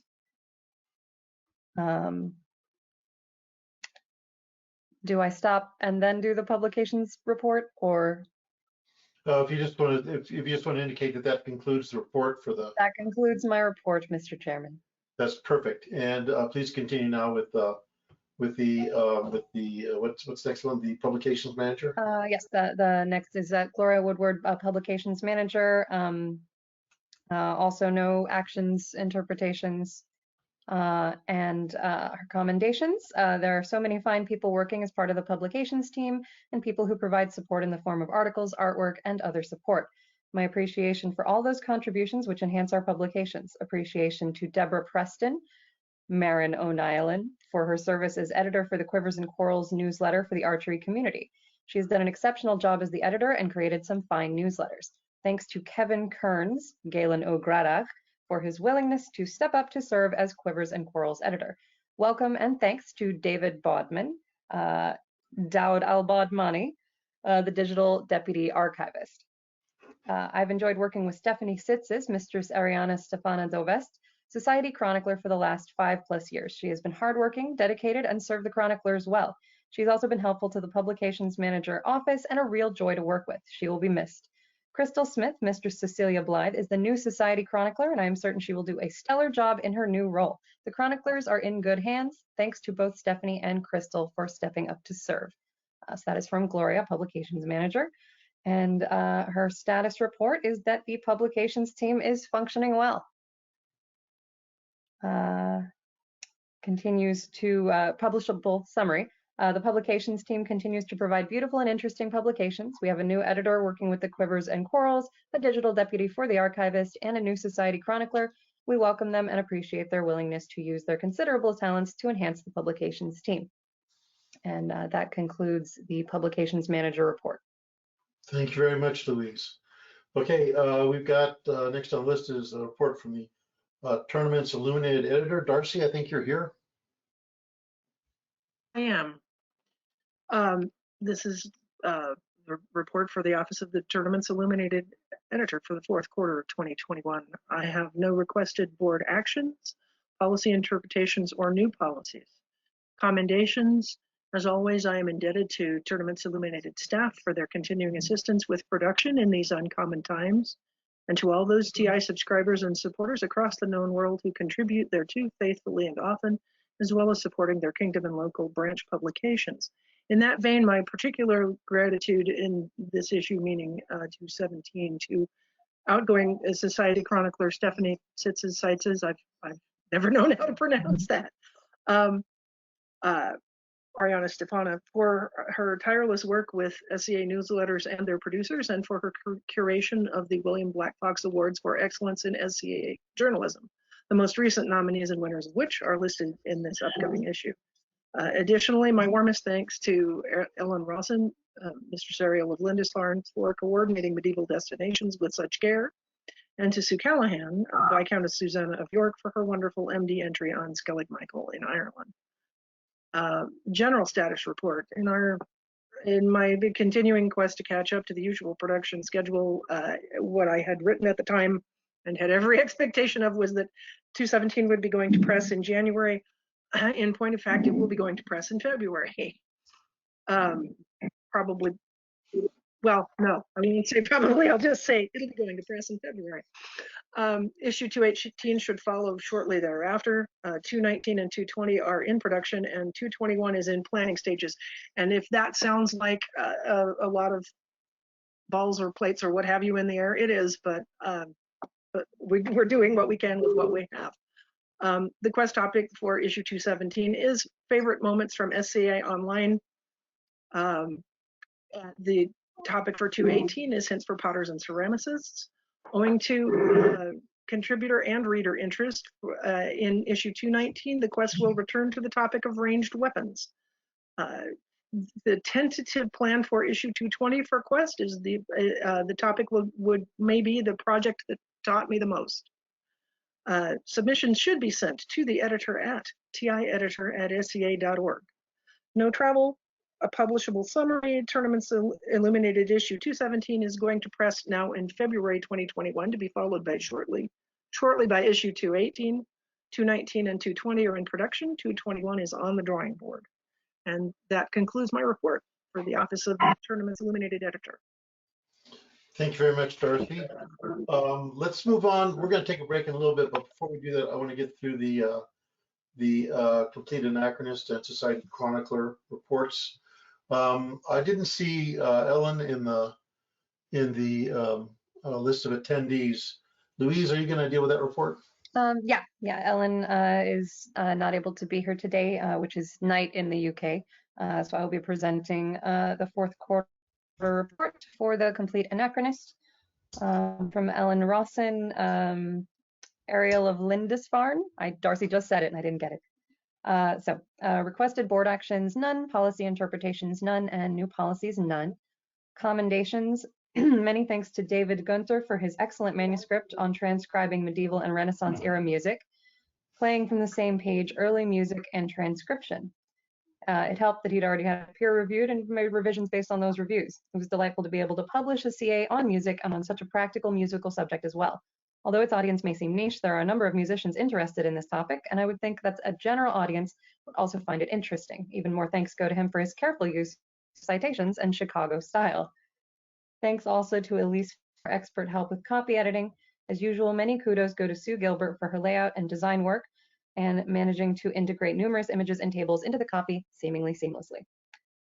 General status report, CA 193, playing from the same page, early music history and transcription, was sent to the publisher in late November 2021.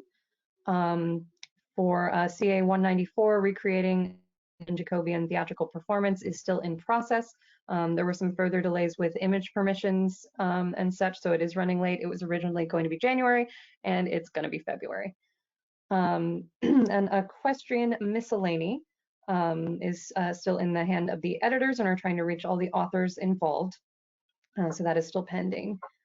There's a wealth of other pending manuscripts and proposals in various stages, and I'm not sure if Ellen usually lists them all or just kind of says there are a great many interesting things in process.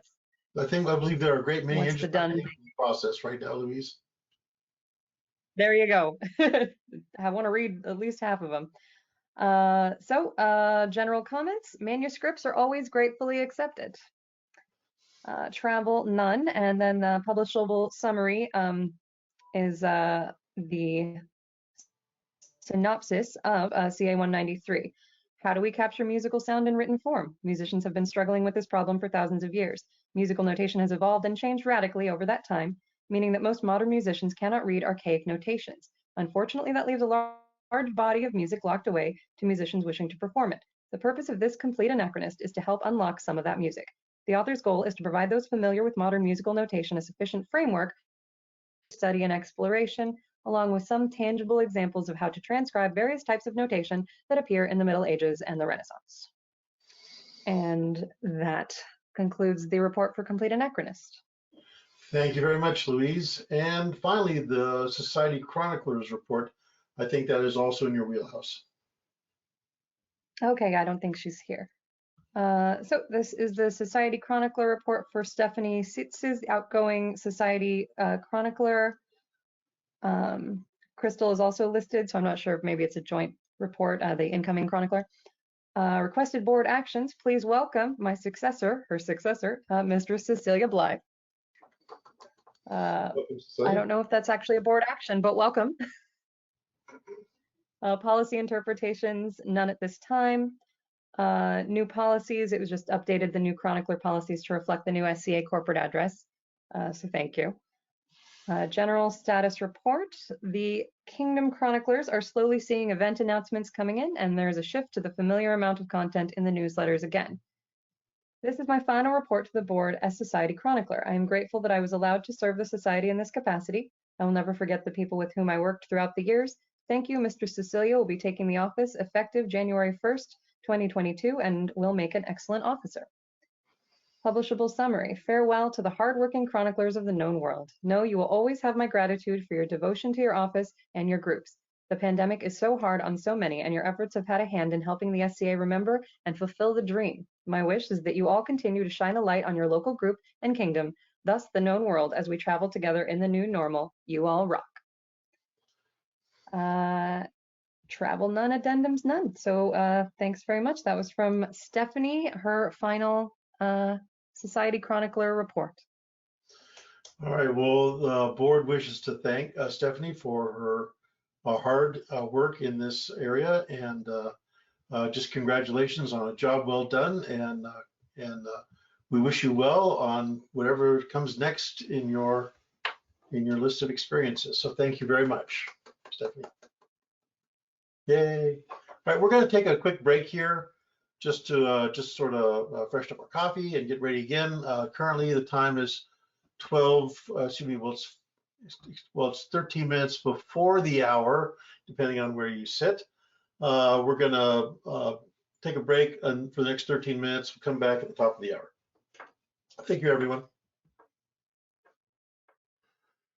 Well, I tell you what, I came about this close to walking out that door without these, and I would have locked myself away from both this open meeting and my computer and my laptop and my keys and my cell phone. You would have had I would have laughed so hard. You would have had to figure out if I was coming back and whether or not to continue on without me. And then you would have gotten to see the nice police officer opening my door. Oh, gotta love campus police. Yep. Yep, I agree. We are, yep.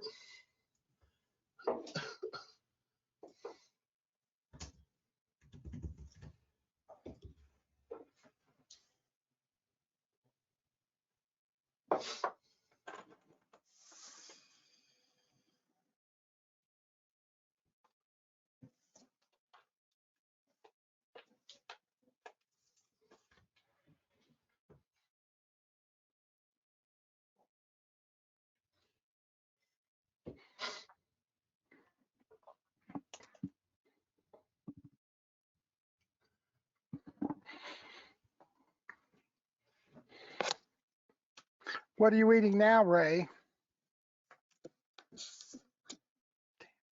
Those look like Oreos. Girl Scout cookies. How's that A1C going, Bucko? Oh, there you go. See, Nellie knows. How did you guys get them so soon? I ordered mine online from a Girl Scout in Ohio. I get mine this week, coming week. Pretty sure my wife got held up at a store.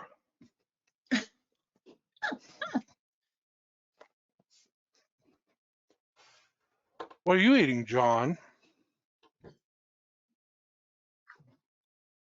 Cold pizza. Oh, that's much better. How's your A1C? Pretty good. It's hard to tell with all the stuff that Leslie keeps cooking over there. Oh man, let me tell you, we were just talking about that during the break. She had some apple tarts she experimented on that I couldn't get to them because they'd have killed me over. She had to dispose of them. You know what I miss? A good butter tart.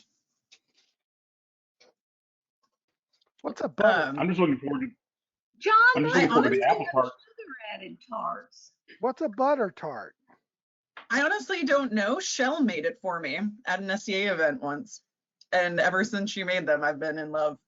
Well, I have to ask together her. it's a tart with butter added, right? Yeah, I guess it's it's like it essentially is like a very buttery, sweet.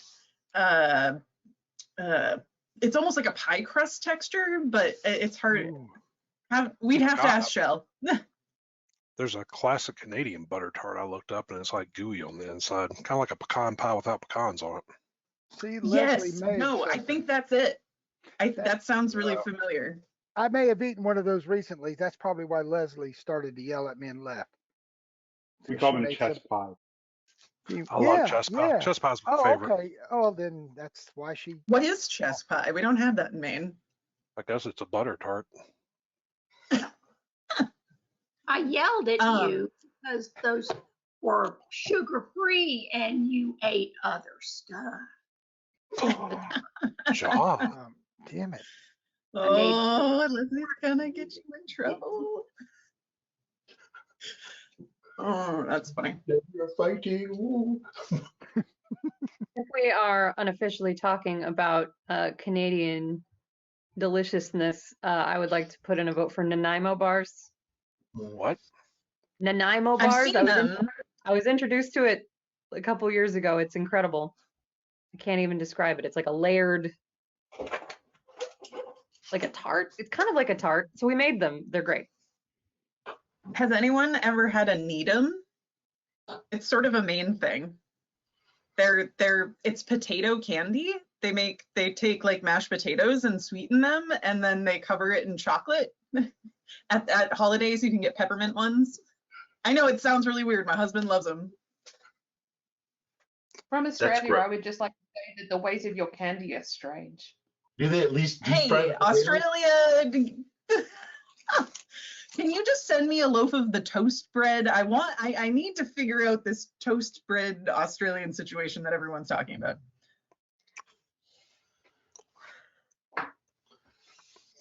Before we Maybe go back maybe to, I can...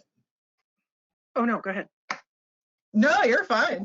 Go right ahead. I was just thinking before we go back to other topics, my lady wife says while we're on the subject of Canadian delicacies, she'd just like to put in a good word for ketchup chips. I took her to Vancouver yes. once, and that's all she talks about.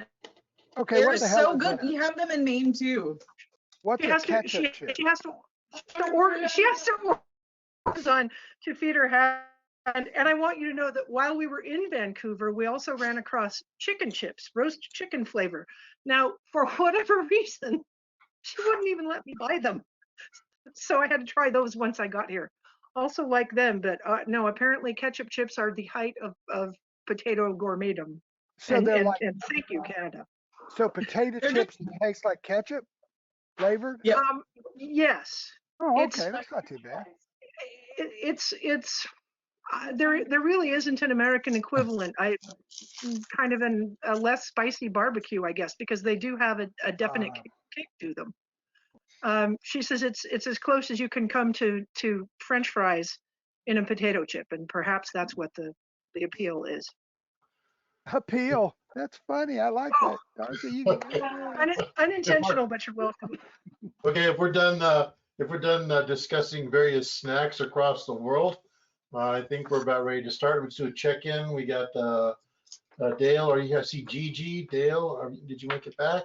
Dale is, where'd he go? There. Sorry, I was doing my hair. There, Dale. Good. Okay, are we all here? I'm gonna count directors. 1, 2, 3, 4, 5, 6, 7, 8. There's 8 of us here.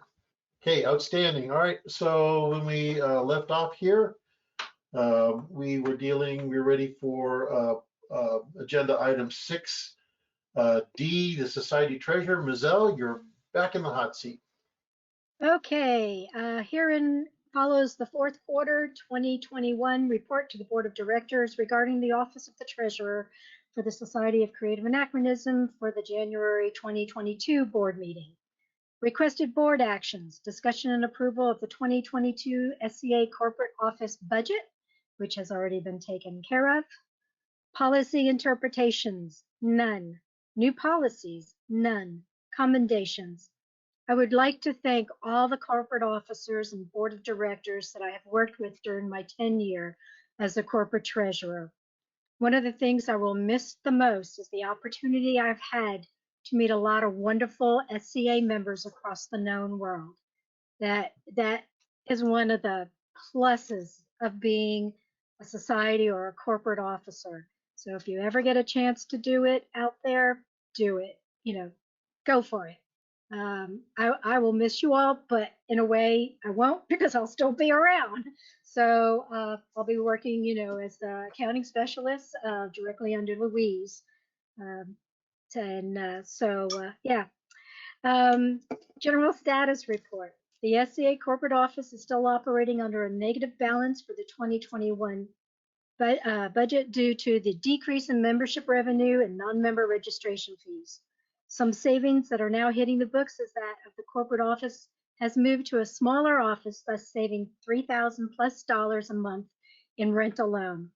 The second draft of the 2022 corporate office budget has been presented to the Board of directors for discussion and has been approved. Publishable summary, same thing, not going to reread it again. Nothing for travel. And that ends my report, my final report. Well, Zell, on behalf of the Board of Directors and the Corporate Office for the Society for Creative Anachronisms, I would like to thank you for a job well done during your time as treasurer. We have you've seen us through some really rough times here, and we have the society has leaned on you and for your help and expertise, and you delivered wonderfully. And we can't thank you enough for the job that you've done.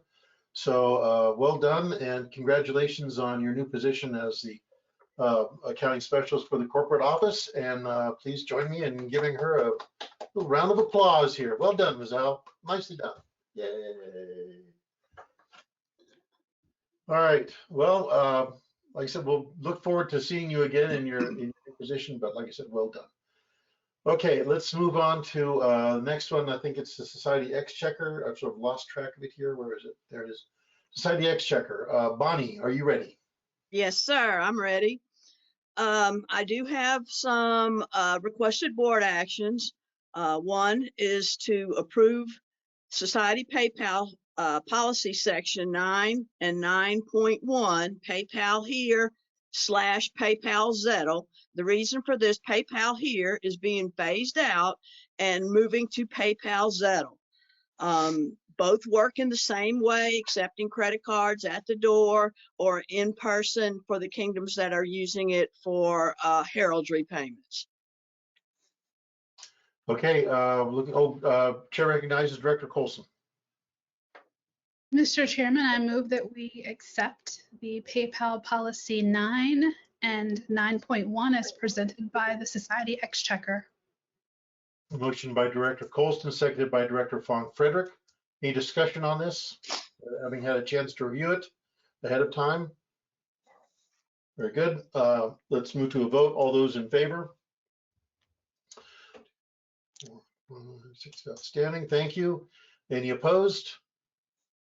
None. Any abstentions? None. Motion carries. Thank you. Bonnie.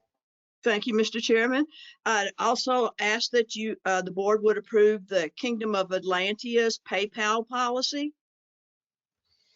Thank you. Again, looking for a motion here on this. Anyone? Director Regner. Mr. Chairman, I move that we accept Atlantea's PayPal policy as presented by the Society Exchequer. Thank you. Motion by Director Regner, seconded by Director Krochmal. Any discussion? All in favor? Thank you. Any opposed? None. Any abstentions? None. Motion carries. Bonnie, next. Okay, I'd like please for you to approve the Kingdom of Anstiora's financial policy. Okay, Chair recognizes Director Fong-Frederick. Mr. Chair, I move that we approve the Kingdom of Anstiora's financial policy as presented by the Society Exchequer. Thank you. Motion by Director Fong-Frederick, seconded by Director Bainter. Any discussion? All in favor? Thank you. Any opposed? Any abstentions? None. None. Motion carries. Okay, Bonnie. Please, I'd like you to approve the Kingdom of Trimaris's financial policy. Okay, motion by anyone? Director Fong-Frederick. Mr. Chairman, I move that we approve the Kingdom of the West's financial policy as presented by the Society Exchequer. Just one quickly, was that the West or Trimaris, Bonnie? I thought it was Trimaris. Trimaris. Excuse me, I amend my motion to Trimaris. I saw it crossed off on my list. Thank you. Motion by Director Fong-Frederick, seconded by Director Colston. Any discussion? All in favor? Thank you. Any opposed? Any abstentions? None and none. Motion carries. Okay, Bonnie?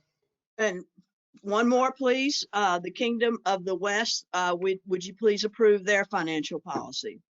Thank you. Chair recognizes Director Bainter. You're muted.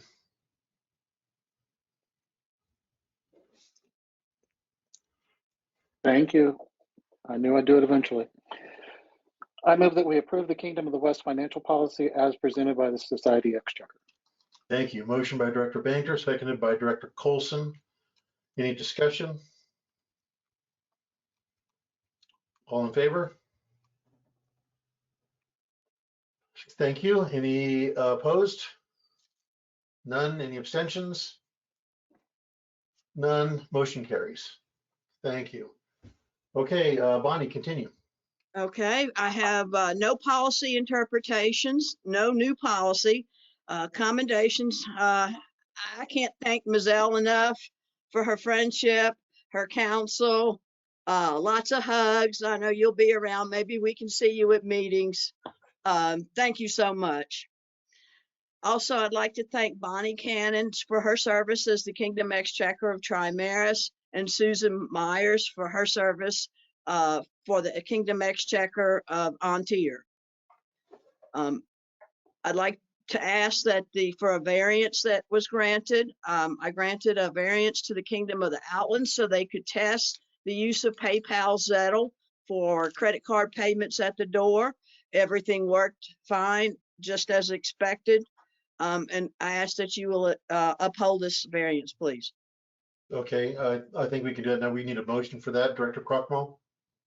Mr. Chairman, I move that we uphold the variance issued to the Kingdom of, I'm sorry, which kingdom was it? The Outlands, as presented by the Society Exchequer. Thank you very much. Motion by Director Crockmull, seconded by, who wants it? Director Deckerstrom? All those in favor? Oh, excuse me, any discussion on this? Thank you. All those in favor? Very good, thank you. Any opposed? None. Any abstentions? None. Motion carries. All right, thank you. Bonnie? Just for a quick note for the board, the Outlands did come up with a awesome training package for PayPal Zettel. So all the kingdoms that are using PayPal here, we're going to just merge them right over, and it'll be a very smooth transition. Thank you. Thank you.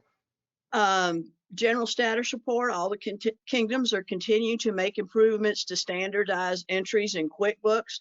Our goal is to have all the kingdoms doing the same thing so that our auditors have a easier way to audit us and don't dig and dig and dig to find little things wrong. We do a good job on all our bookkeeping. In our publishable summary, we're working together to provide training as needed to group and Kingdom Exchequer, as well as improving our QuickBooks entries. I have no travel planned at this time, and this concludes my report. Thank you very much, Bonnie. Next we have, just looking down through here, looks like we've got item F, Laurel Queen of Arms, Jennifer. Good afternoon. Okay, let me find my report. There we go. So I have a number of requested board actions, but they're all pretty short. I want to approve the following changes to SCA, which is our standards for evaluation of names and armory. We are adding a reference in a couple of the rules to Appendix N, which is our banned and potentially problematic place names, or as we call it, N for nope. It's just adding references to that appendix into the rules. Okay, we need a motion for that. Director Bainter. I motion we approve the changes to the standards for names and armory regarding banned and potentially problematic names as outlined by Laurel Queen of Arms. Very good. Motion by Director Bainter, seconded by Director Fong-Frederick. Any discussion on this? Jennifer, do you have anything you want to add? Nope, it's pretty straightforward. All right. Okay. Anyone else? Okay, let's move to a vote. All those in favor? 4, 5, 6. Very good. Thank you. Any opposed? None. Any abstentions? None. Motion carries. Okay. My next one is approve the following changes to the administrative handbook. The administrative handbook governs what you can register. We have previously allowed joint registration. That's 2 people to register like a household name and a badge together. But previously, the secondary owner didn't really have any rights at all. They just had their name on it, and that's it. This was not very intuitive to most of our people. And so we have changed it so the secondary owner's rights are nearly the same as the primary. So for example, the secondary person can grant permission to conflict with something else. So it modifies a couple of the rules in there about the registration limits and so on. And so we put all the revised wording in the report. But so I guess the summary is approved a change in the way joint registrations of names and badges is treated. Okay, thank you. Chair recognizes Director Bainter. I move we approve the changes to the rights of secondary owners for joint registration of names and badges within the administrative handbook as outlined by Laurel, Queen of Arms. Thank you. A motion by Director Bainter, seconded by Director Krochmal. Any discussion on this? Okay, all in favor? Thank you. Any opposed? None. Any abstentions? Also none. The motion carries. Thank you. Thank you. So under policy interpretations, I just have some changes to various appendices. I'm just going to run through all of them. Appendix A, we add, which is our name patterns that we don't need further documentation for. We added some Arabic stuff, some Baltic languages that were not there at all.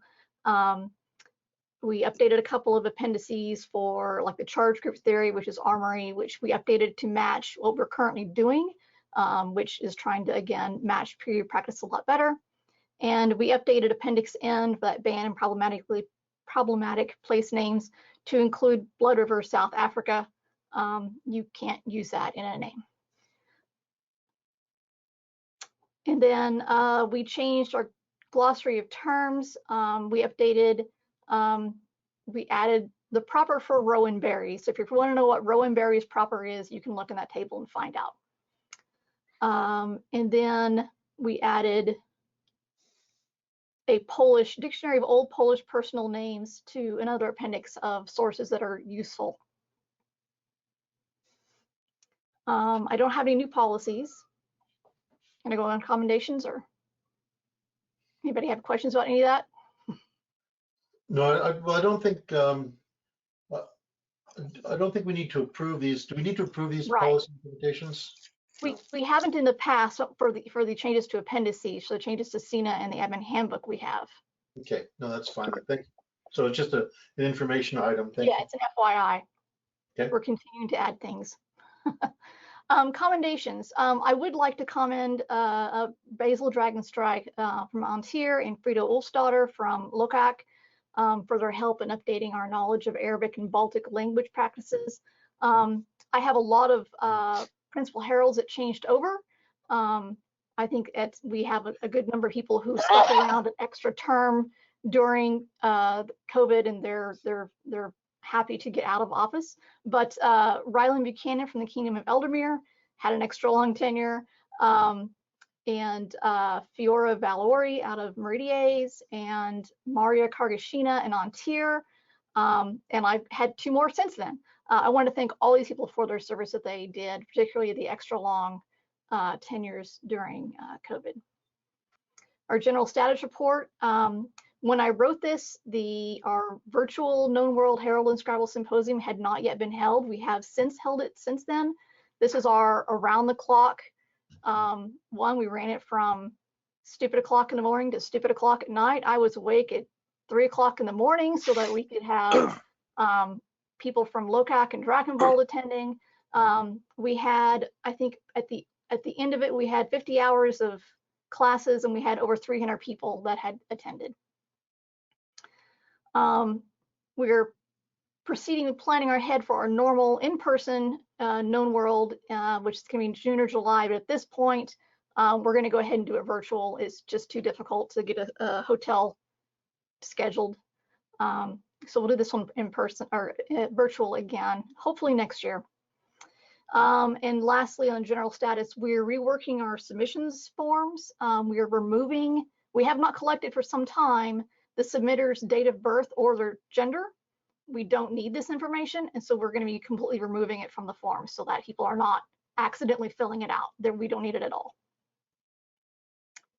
Publishable summary is basically the same, and no travel. All right, thank you, Jennifer.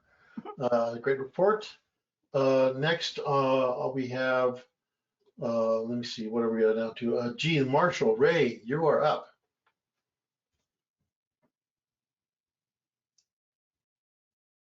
Hey, let's see, request for board actions. I've got several warrants that need to be signed for my deputies. Armor combat, combat archery, equestrian activities, fencing, siege, and youth combat.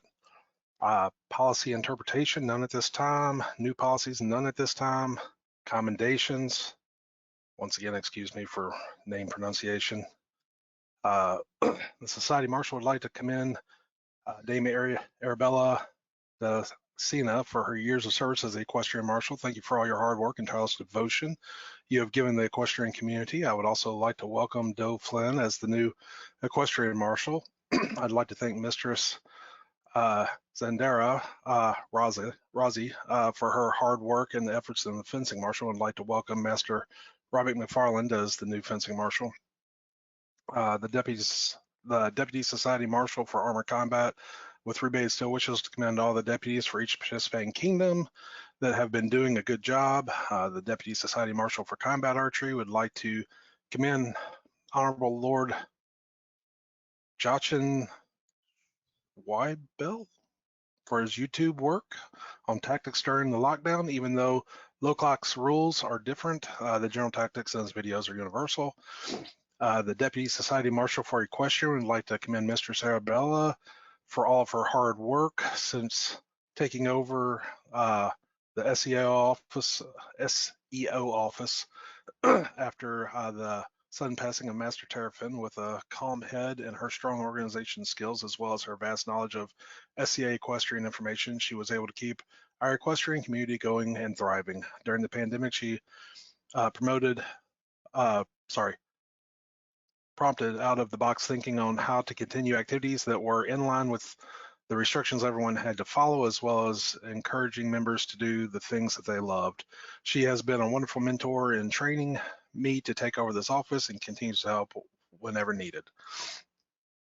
The Deputy Society Marshal for Rapier Combat would like to commend Mistress Frazzi for keeping it together through rough times. The Deputy Society Marshal for Youth Combat would like to make it known that from Ethelmark, the current Youth Combat Earl Marshal, highly recommended his mentor, Ariana, for her guidance and help not only for him, but for youth combat throughout the kingdom. Additionally, the DSEM of Youth Combat would personally like to recommend Baron Ablard of North Shield for relentlessly working to keep the interest in youth combat going in his kingdom throughout some very challenging times, staying on top of expiring and renewing marshals background checks and so much more. Well done. Finally, the brand new Kingdom of the East Youth Combat Marshal, Math Gimhan, has already been very proactive working towards 2022 by working on their website, reaching out to all youth combat marshals and building excitement towards getting action going again in 2022. Let's see. Let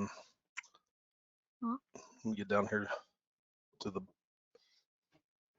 publishable summary. There were quite a few injuries reported this quarter. Make sure to check all your weapons and armor to make sure they're in good repair while everyone is getting back into the swing of being out there. Please continue to stay safe and follow your local government and kingdom mandates. And I'm still taking resumes till February 15th for a new target archery / thrown weapons marshal for the society, and also looking for an emergency replacement deputy from my office as well. You can send your resumes to marshall@sca.org. That concludes my report. All right, thank you, Ray. As usual, masterful job at pronouncing all of the names in the report. That's really great. When you're done with your tenure as Society Marshal, I would recommend you for the office of the Laurel Queen of Arms, so that you can help them with their pronunciation as well. Just really great jobs. Absolutely. I encourage more and more people to pick simpler and simpler names as well. So. Thank you. Okay, moving on. Minister of Arts and Sciences. Sarah, I don't think Sarah is here. Oh yeah, you are. Sorry, Sarah. I'm sorry. Sorry, that's you. Yeah, go right ahead. I'll start with the publishable summary. We continue to fulfill our mission to research and recreate the arts and skills of the pre-17th century world now more than ever. With COVID-19 stifling our in-person interactions, the arts and sciences and their ability to move continually to a virtual format are helping to hold the SCA together in many ways. The arts and sciences are more vital than ever to our organization. This quarter has seen online universities, collegia, competitions, Zoom gatherings, classes, and workshops. While the overall number of these events has reduced slightly from last quarter, they're still the predominant way the arts and sciences are being explored during this time. I'm extremely proud of how the Kingdom officers, deputies, and warranted local officers continue to handle the situation. They have, as a whole, risen to the challenges that have been presented and are working through any complications in effective, surprising, and creative ways. The Society Minister of Arts and Sciences has an official Facebook presence that's been a little more active as far as people looking at it the last week or two. The page allows members to receive information about arts and sciences activities throughout the known world and encourages them to share their own projects, promote local artisans, and connect with others who share their interests. I plan to continue the Facebook Fund with Work in Progress Day, a rotating focus on various areas of arts and sciences, and possibly an occasional artisan or scientist spotlight as the opportunity arises. As the Society officer, I plan to continue outreach through the Kingdom officers to help encourage and support officers from Kingdom level all the way through the branch officers. In an effort to be responsive and helpful to the officers, I will continue to maintain an email response time to warranted officers of no more than 48 hours. And we do have a few accommodations from around the known world for the following individual artisans, in some cases groups.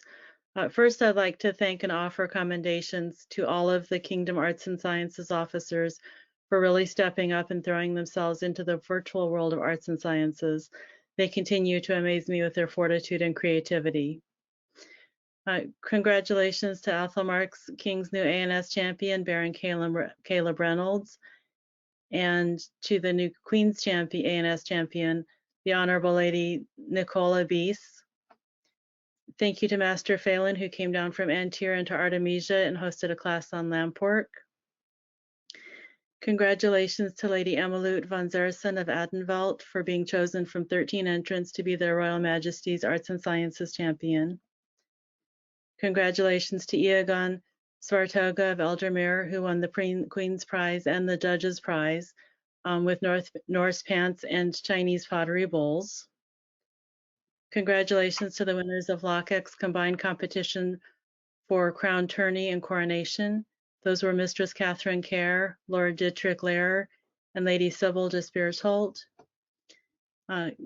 Commendations again to Mistress Ellen de Lacy of Meridies, who continues to host weekly Kingdom socials that allow for ANS classes, salons, and general arts and sciences hangout spaces to happen. Commendations to Lady Liliana Isabella Arioldi de Aldera of Unserhafen of the Outlands for her idea of arts and sciences kits that groups can have on hand for people to try. Also to the Shire of Narun Kabirun, whose members made medieval-inspired toys for homeless children with their Santa's Workshop. Thank you to Jocelyn Orleans of the West, who's continuing to hold virtual Scribble nights on Sunday evenings, open to and attended by SCA members across the known world. Congratulations to Mistress Crystal Leek of the West for winning the Wreath of Athena. And finally, extra special commendations to my predecessor, Masenayatine Lemoynes de Anjou, for all of his very excellent work and generous assistance with my smooth transition into office. This concludes my fourth quarter report for the first 2022 meeting. Thank you very much, Sarah, and congratulations. Welcome to your new position. I look forward to many continued work in that office at your hands. And before we leave this, I also would like to add, on behalf of the board, the thanks and commendation to Master Etienne Lemoynes d'Anjou for his wonderful job in the position of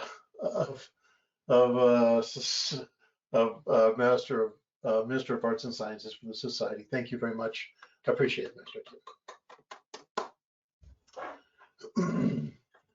Okay, let's see. There is on the agenda an item for the Emergency Deputy Minister of Arts and Sciences warrant. I believe we'll handle that offline.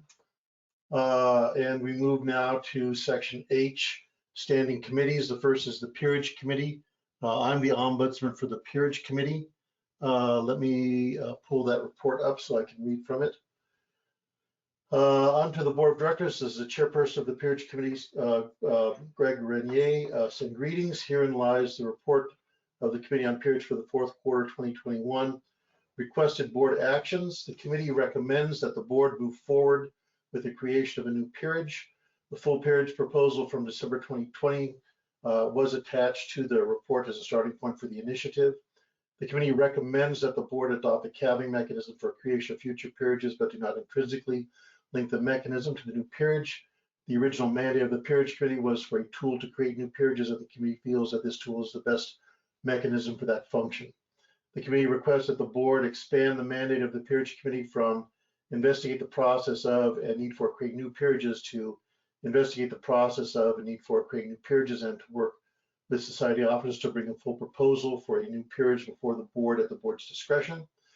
And finally, the committee by unanimous votes requests that the board extend the membership in the Peerage Committee to Dan Watson, that's me, as he steps down from the board at the end of the April quarterly meeting. I'm not gone yet.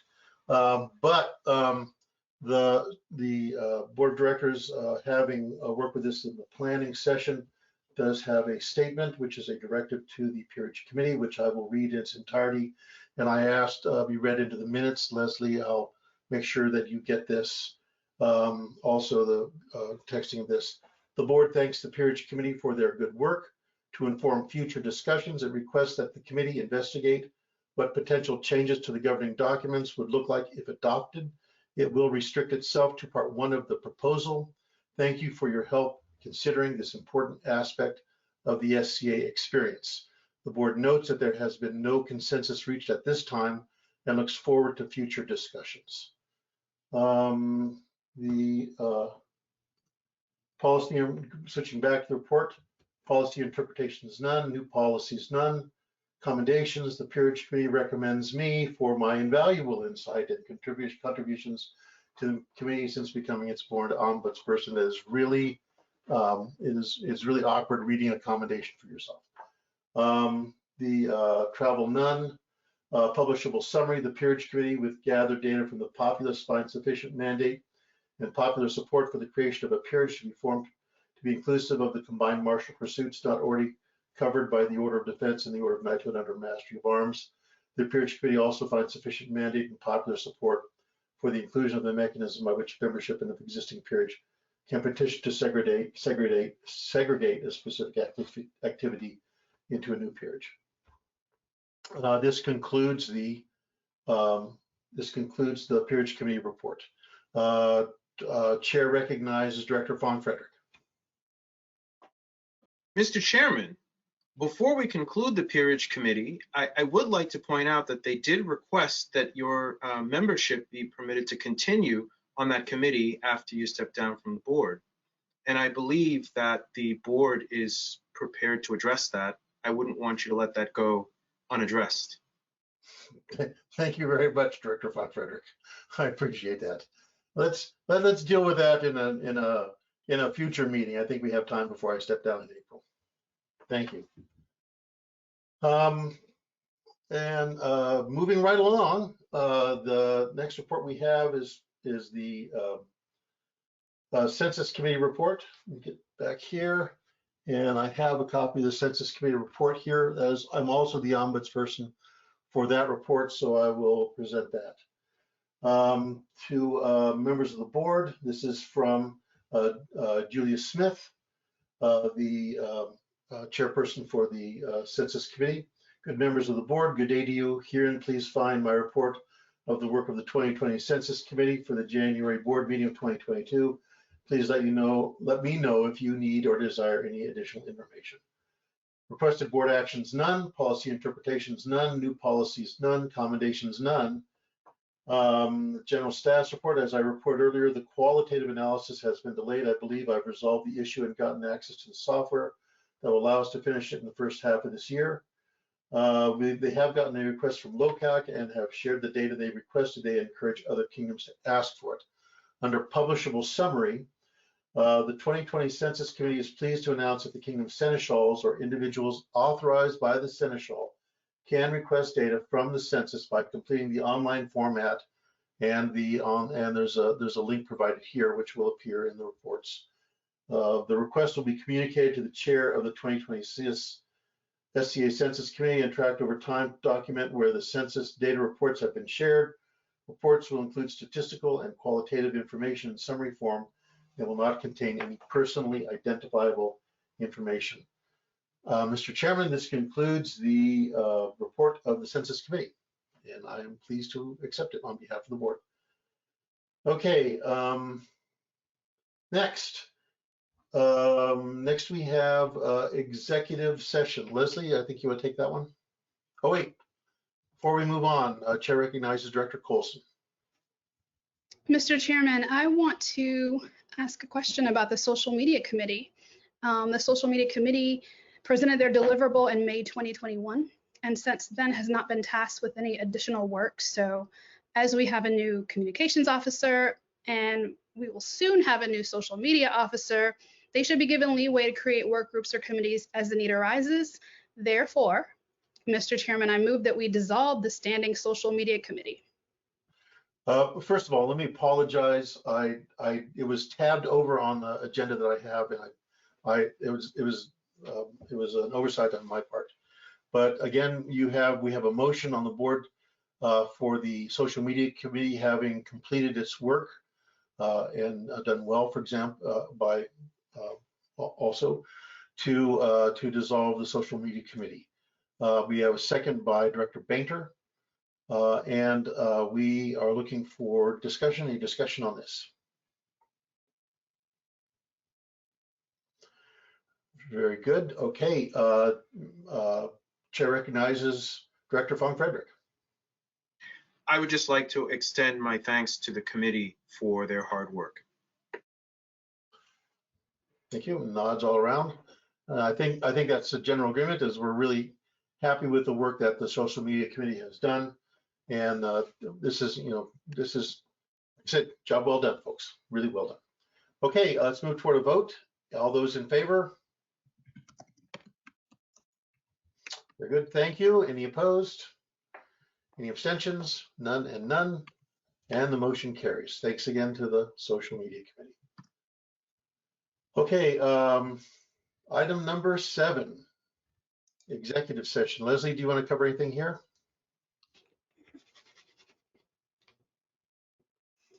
Yes, sir. Actually, not to be nitpicky, just to make sure we're all on the same page. Item 7 should be correspondence. Item 8 is your executive session. But I think Louise covered your correspondence earlier, did she not? I don't remember that particular item, and I can't, like I said, I may have an old version. I'm looking at version 3 of the of the minutes. I don't see correspondence on mine. She What are the items that are listed under correspondence, Leslie? Oh, I don't have that. That's Louise's Oh, venue, and I didn't want to step on her toes if she had something. I have no toes to step on. Okay. Apologies. The battle with Microsoft Word has been lost this day. okay. Leslie, let's move on with section 7.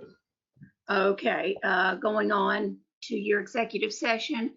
Executive session was opened on Saturday, January 29th, 2022 at 1:30 p.m. Central Time, adjourned at 3:40 p.m. Central Time. Matter of John Glass, motion by Gigi Colson to revoke the membership of and deny participation to John Glass, effective immediately, second by Ross Rogner, opposed none, motion carried. Robert Eric Gray, motion by Ross Rogner to revoke the membership of and deny participation to Robert Eric Gray, effective immediately, second by Gigi Colson, opposed none, motion carried. Anya McVean, motion by Delphon Frederick to revoke the membership of and deny participation to Anya McVean, effective immediately, second by Jennifer Krochmal, opposed none, motion carried. Matthew Wallace Needham, motion by Puck Baintner to revoke the membership of and deny participation to Matthew Wallace Needham, effective immediately, second by Delphon Frederick, opposed none, motion carried. Doug Schiffer, motion by Delphon Frederick to lift the temporary removal from participation in the Society of Doug Schiffer and to close the investigation by the Society Seneschal, effective immediately. Second by Gigi Colson, opposed none, motion carried. Excuse me just a second. Melvin Wilsey. Oh, excuse me. Backtrack. Ronald Trufant. Motion by Gigi Colson to revoke the membership of and deny participation to Ronald Trufant, effective immediately. Second by Jennifer Krochmal. Opposed none, motion carried. Melvin Wilsey. Motion by Ross Rogner to revoke the membership of and deny participation to Melvin Wilsey, effective immediately. Second by Delphon Frederick. Opposed none, motion carried. David Ritterskamp, directors Jennifer Krochmal and Ross Rogner recused themselves from discussion of and voting on this matter by consensus as to the complaint against the Crown of Atlantia by David Ritterskamp, known in the SCA as Jonathan Blackbow. The board takes no action. All other matters raised by David Ritterskamp in his email dated December 9th, 2021 are remanded to the Society Seneschal to provide information to David Ritterskamp about society procedures. Social media statements of June 2020. The report of the Society Seneschal was accepted as presented. General legal matters. The report of the president was accepted as presented. Society Manager of Information Technology. Director Ross Rogner recused himself from discussion of and voting on this matter. Motion to appoint Sam Davis. Point of information. Yes. Chair recognizes Bainter. With regard to this position, there has been some confusion whether it is the Vice President of IT or Information Manager. Can we clarify which it is and update our documents? Certainly. That position was initially the Vice President of Information Technology. Approximately 3.5 to 4 years ago, the board decided to change that name to Society Manager of Information Technology. Unfortunately, there was a mistake made on the posting that went out, but the correct title is Manager of Information Technology. Thank you. No, thank you. Another question on that issue, please. Sure. I think it's not like that on the website. Can we check with that to see? I actually contacted our webmaster yesterday to get that Thank you very much. fixed. Certainly. Motion to appoint Sam Davis to the position of Society Manager of Information Technology, effective at the close of the 2022 quarterly meeting. Second by Dale Vaughn Frederick, opposed none, recused Ross Rogner, motion carried. Society Treasurer. Motion by Gigi Colson to, excuse me, I need to correct this too. I believe it's Corporate Treasurer, is it not? Okay, this should read Corporate Treasurer.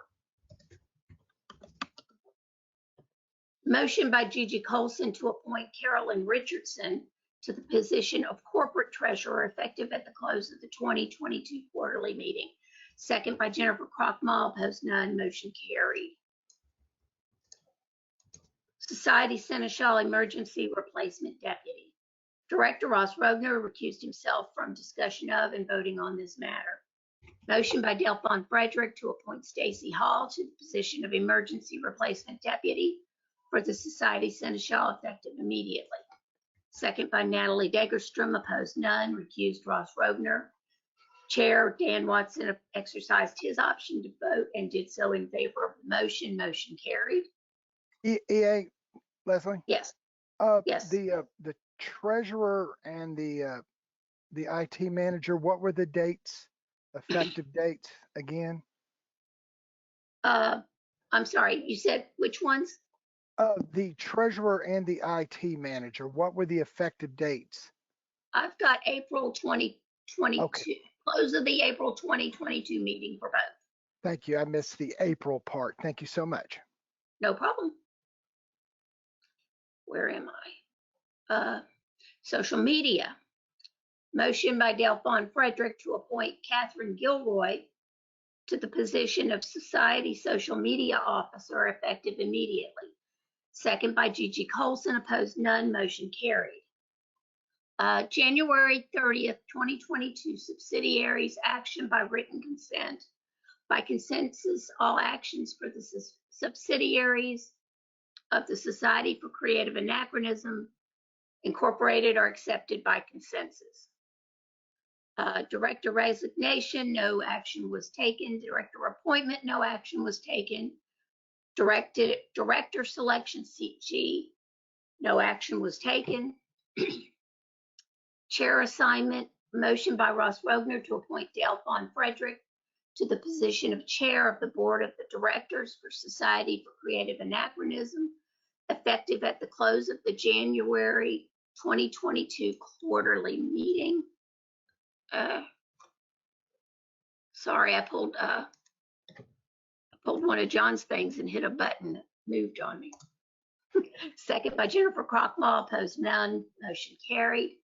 Vice Chair assignment, motion by Dale Vaughn Frederick to appoint Pug Baker to the position of Vice Chair of the Board of Directors for the Society for Creative Anachronism, effective at the close of the January 2022 quarterly meeting. Second by Jennifer Krochmal, opposed none, motion carried. Ombudsman assignments, Chair. These assignments will take effective at the close of today's meeting. Chair Dale Vaughn Frederick, Ombudsman 4, President, Society Seneschal Corporate Office, Executive Assistant, Financial Officers, Financial Committee. Vice Chair Pug Baker, Ombudsman 4, Heralds East, Caid West.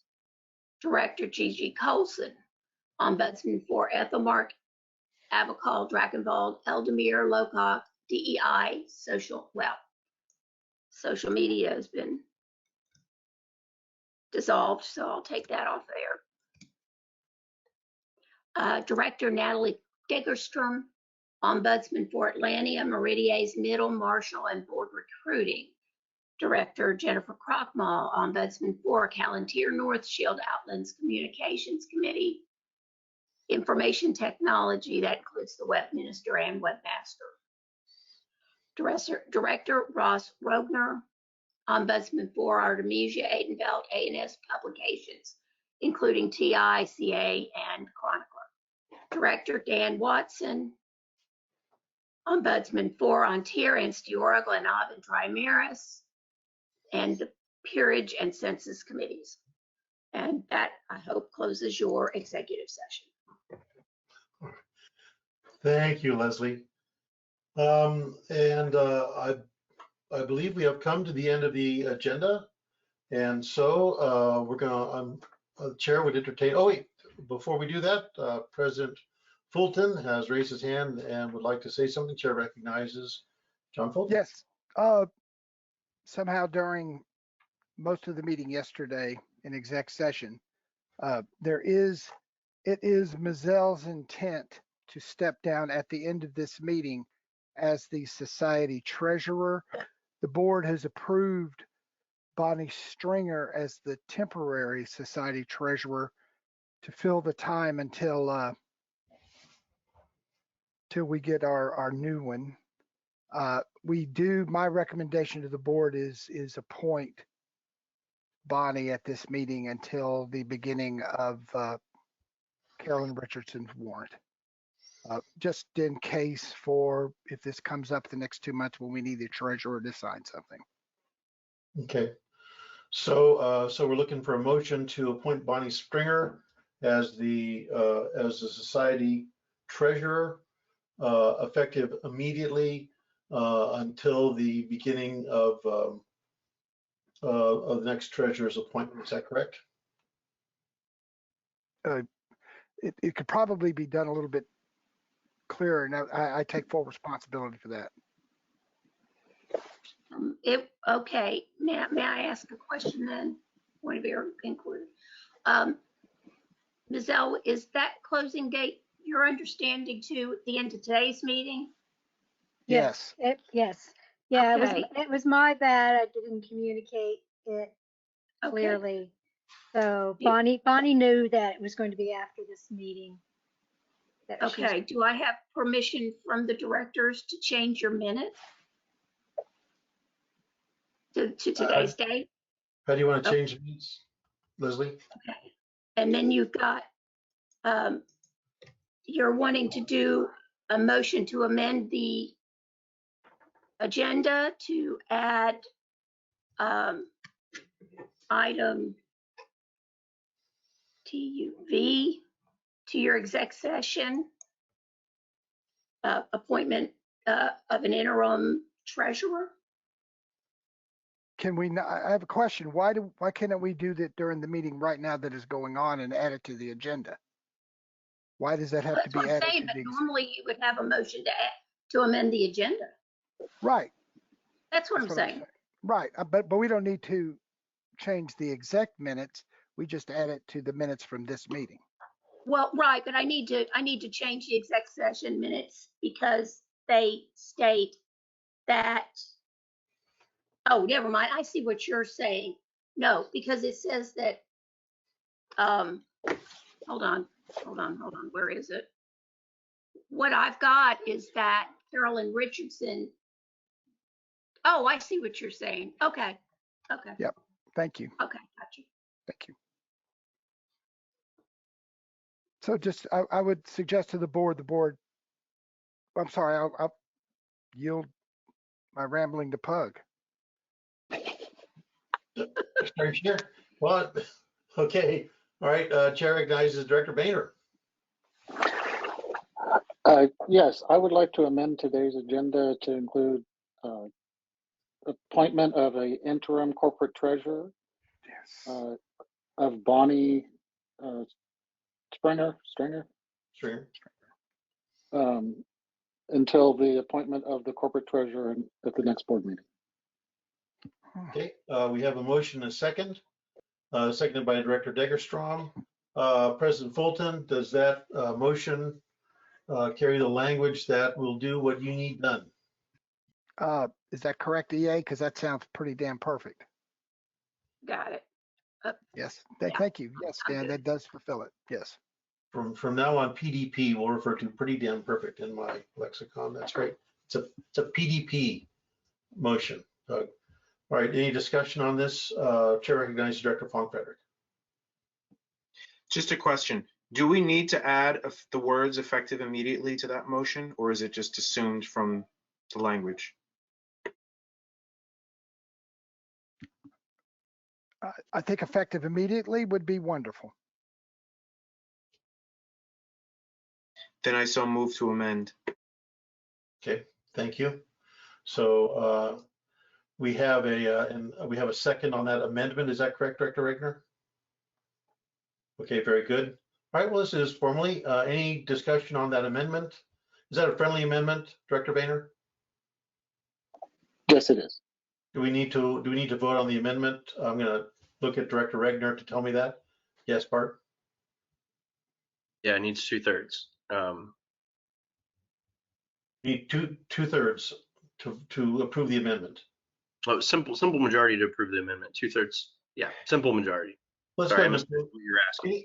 Any discussion on the amendment? Let's just go through this. Go ahead, Director Degerstrom. No? Okay.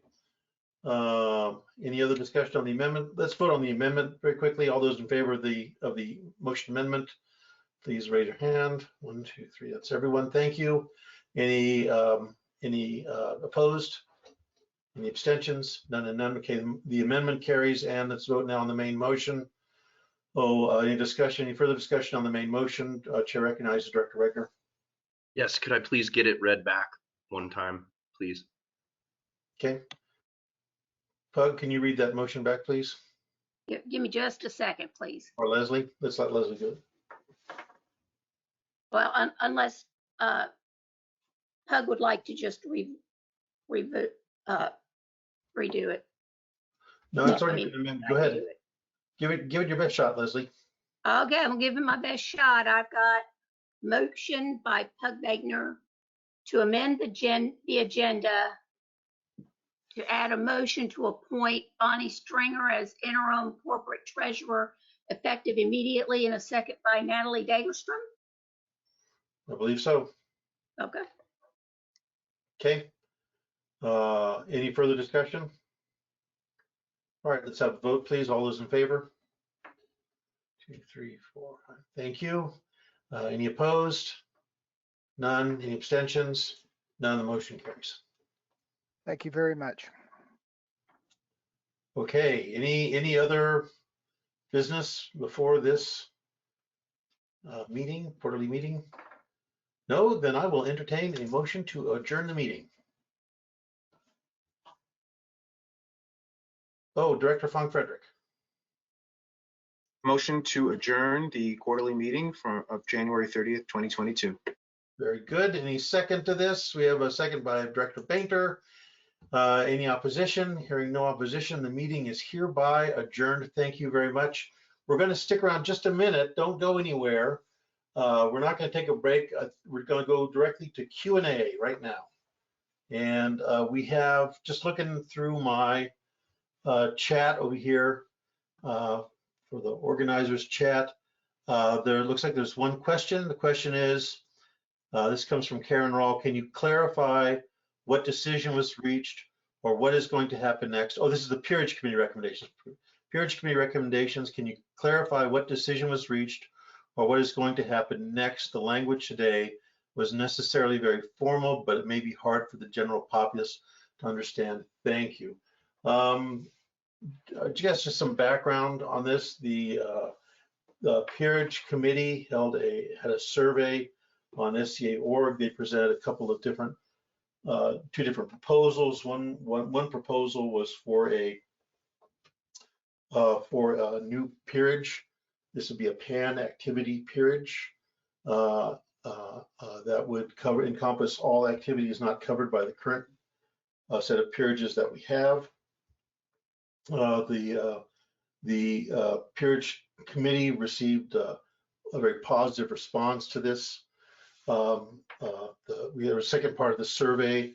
Second part of the survey was a method for breaking off peerages from that. There was not as positive a response for that. That was contained in the Peerage Committee in the confidential section of the Peerage Committee report. The board looked at that, discussed it, expressed interest in it, thanks the Peerage Committee for their work in this, and is requesting the Peerage Committee to develop some potential corpora changes that would occur if we were to consider this new peerage. And it's really important here, that last statement that the board put in here. I'm going to read that statement again if I can find it. No, I've lost it. Wait. I know where it is. There it is. It's over there. Okay. The board notes that there has been no consensus reached at this time by the board and looks forward to future discussions. So, and let me see, what their particular request was, to investigate what potential changes to the governing documents would look like if adopted. And it's asking the Peerage Committee to restrict itself to part 1 of the proposal. So this is of interest to the board. The board is interested to see what potential corporal changes would be needed for this. That's sort of what they're going back to the Peerage Committee, asking them to produce next, but no decision has been made on any new peerage that may be happening in the society. That event, if it happens, is down the road quite a bit and would come only after a lot more public input from the membership. Is that a fair statement? I'm just going to look around the board, see if any board member wants to amend that or contradict that or add more to that. I think that's a pretty good summary. Okay. All right. And that is the only question that we got. So that's all we got. Thank you. I want to thank everyone for being here and watching us go through some of these motions, a little formal at times. We're getting more and more used to meeting as a board in this online format, and it's necessary because of where we are with COVID, but it actually is kind of a nice thing that's come out of it. We're getting used to having these meetings in a more public quorum or public forum than we normally do. And again, we are going to be, we're all looking forward to, seeing what happens in the next few months with COVID, and looking forward to getting back out there to events in real person. I think the smartest thing that we heard today was from the Society Seneschal, saying that people are getting used to actually seeing each other in person again, and we're all really looking forward to that. So hope to see all of you at an event. Be out there, be safe, get a vaccine if you don't have a vaccine yet, if you can, and look forward to seeing you when we're out there at events. Okay, bye-bye everybody.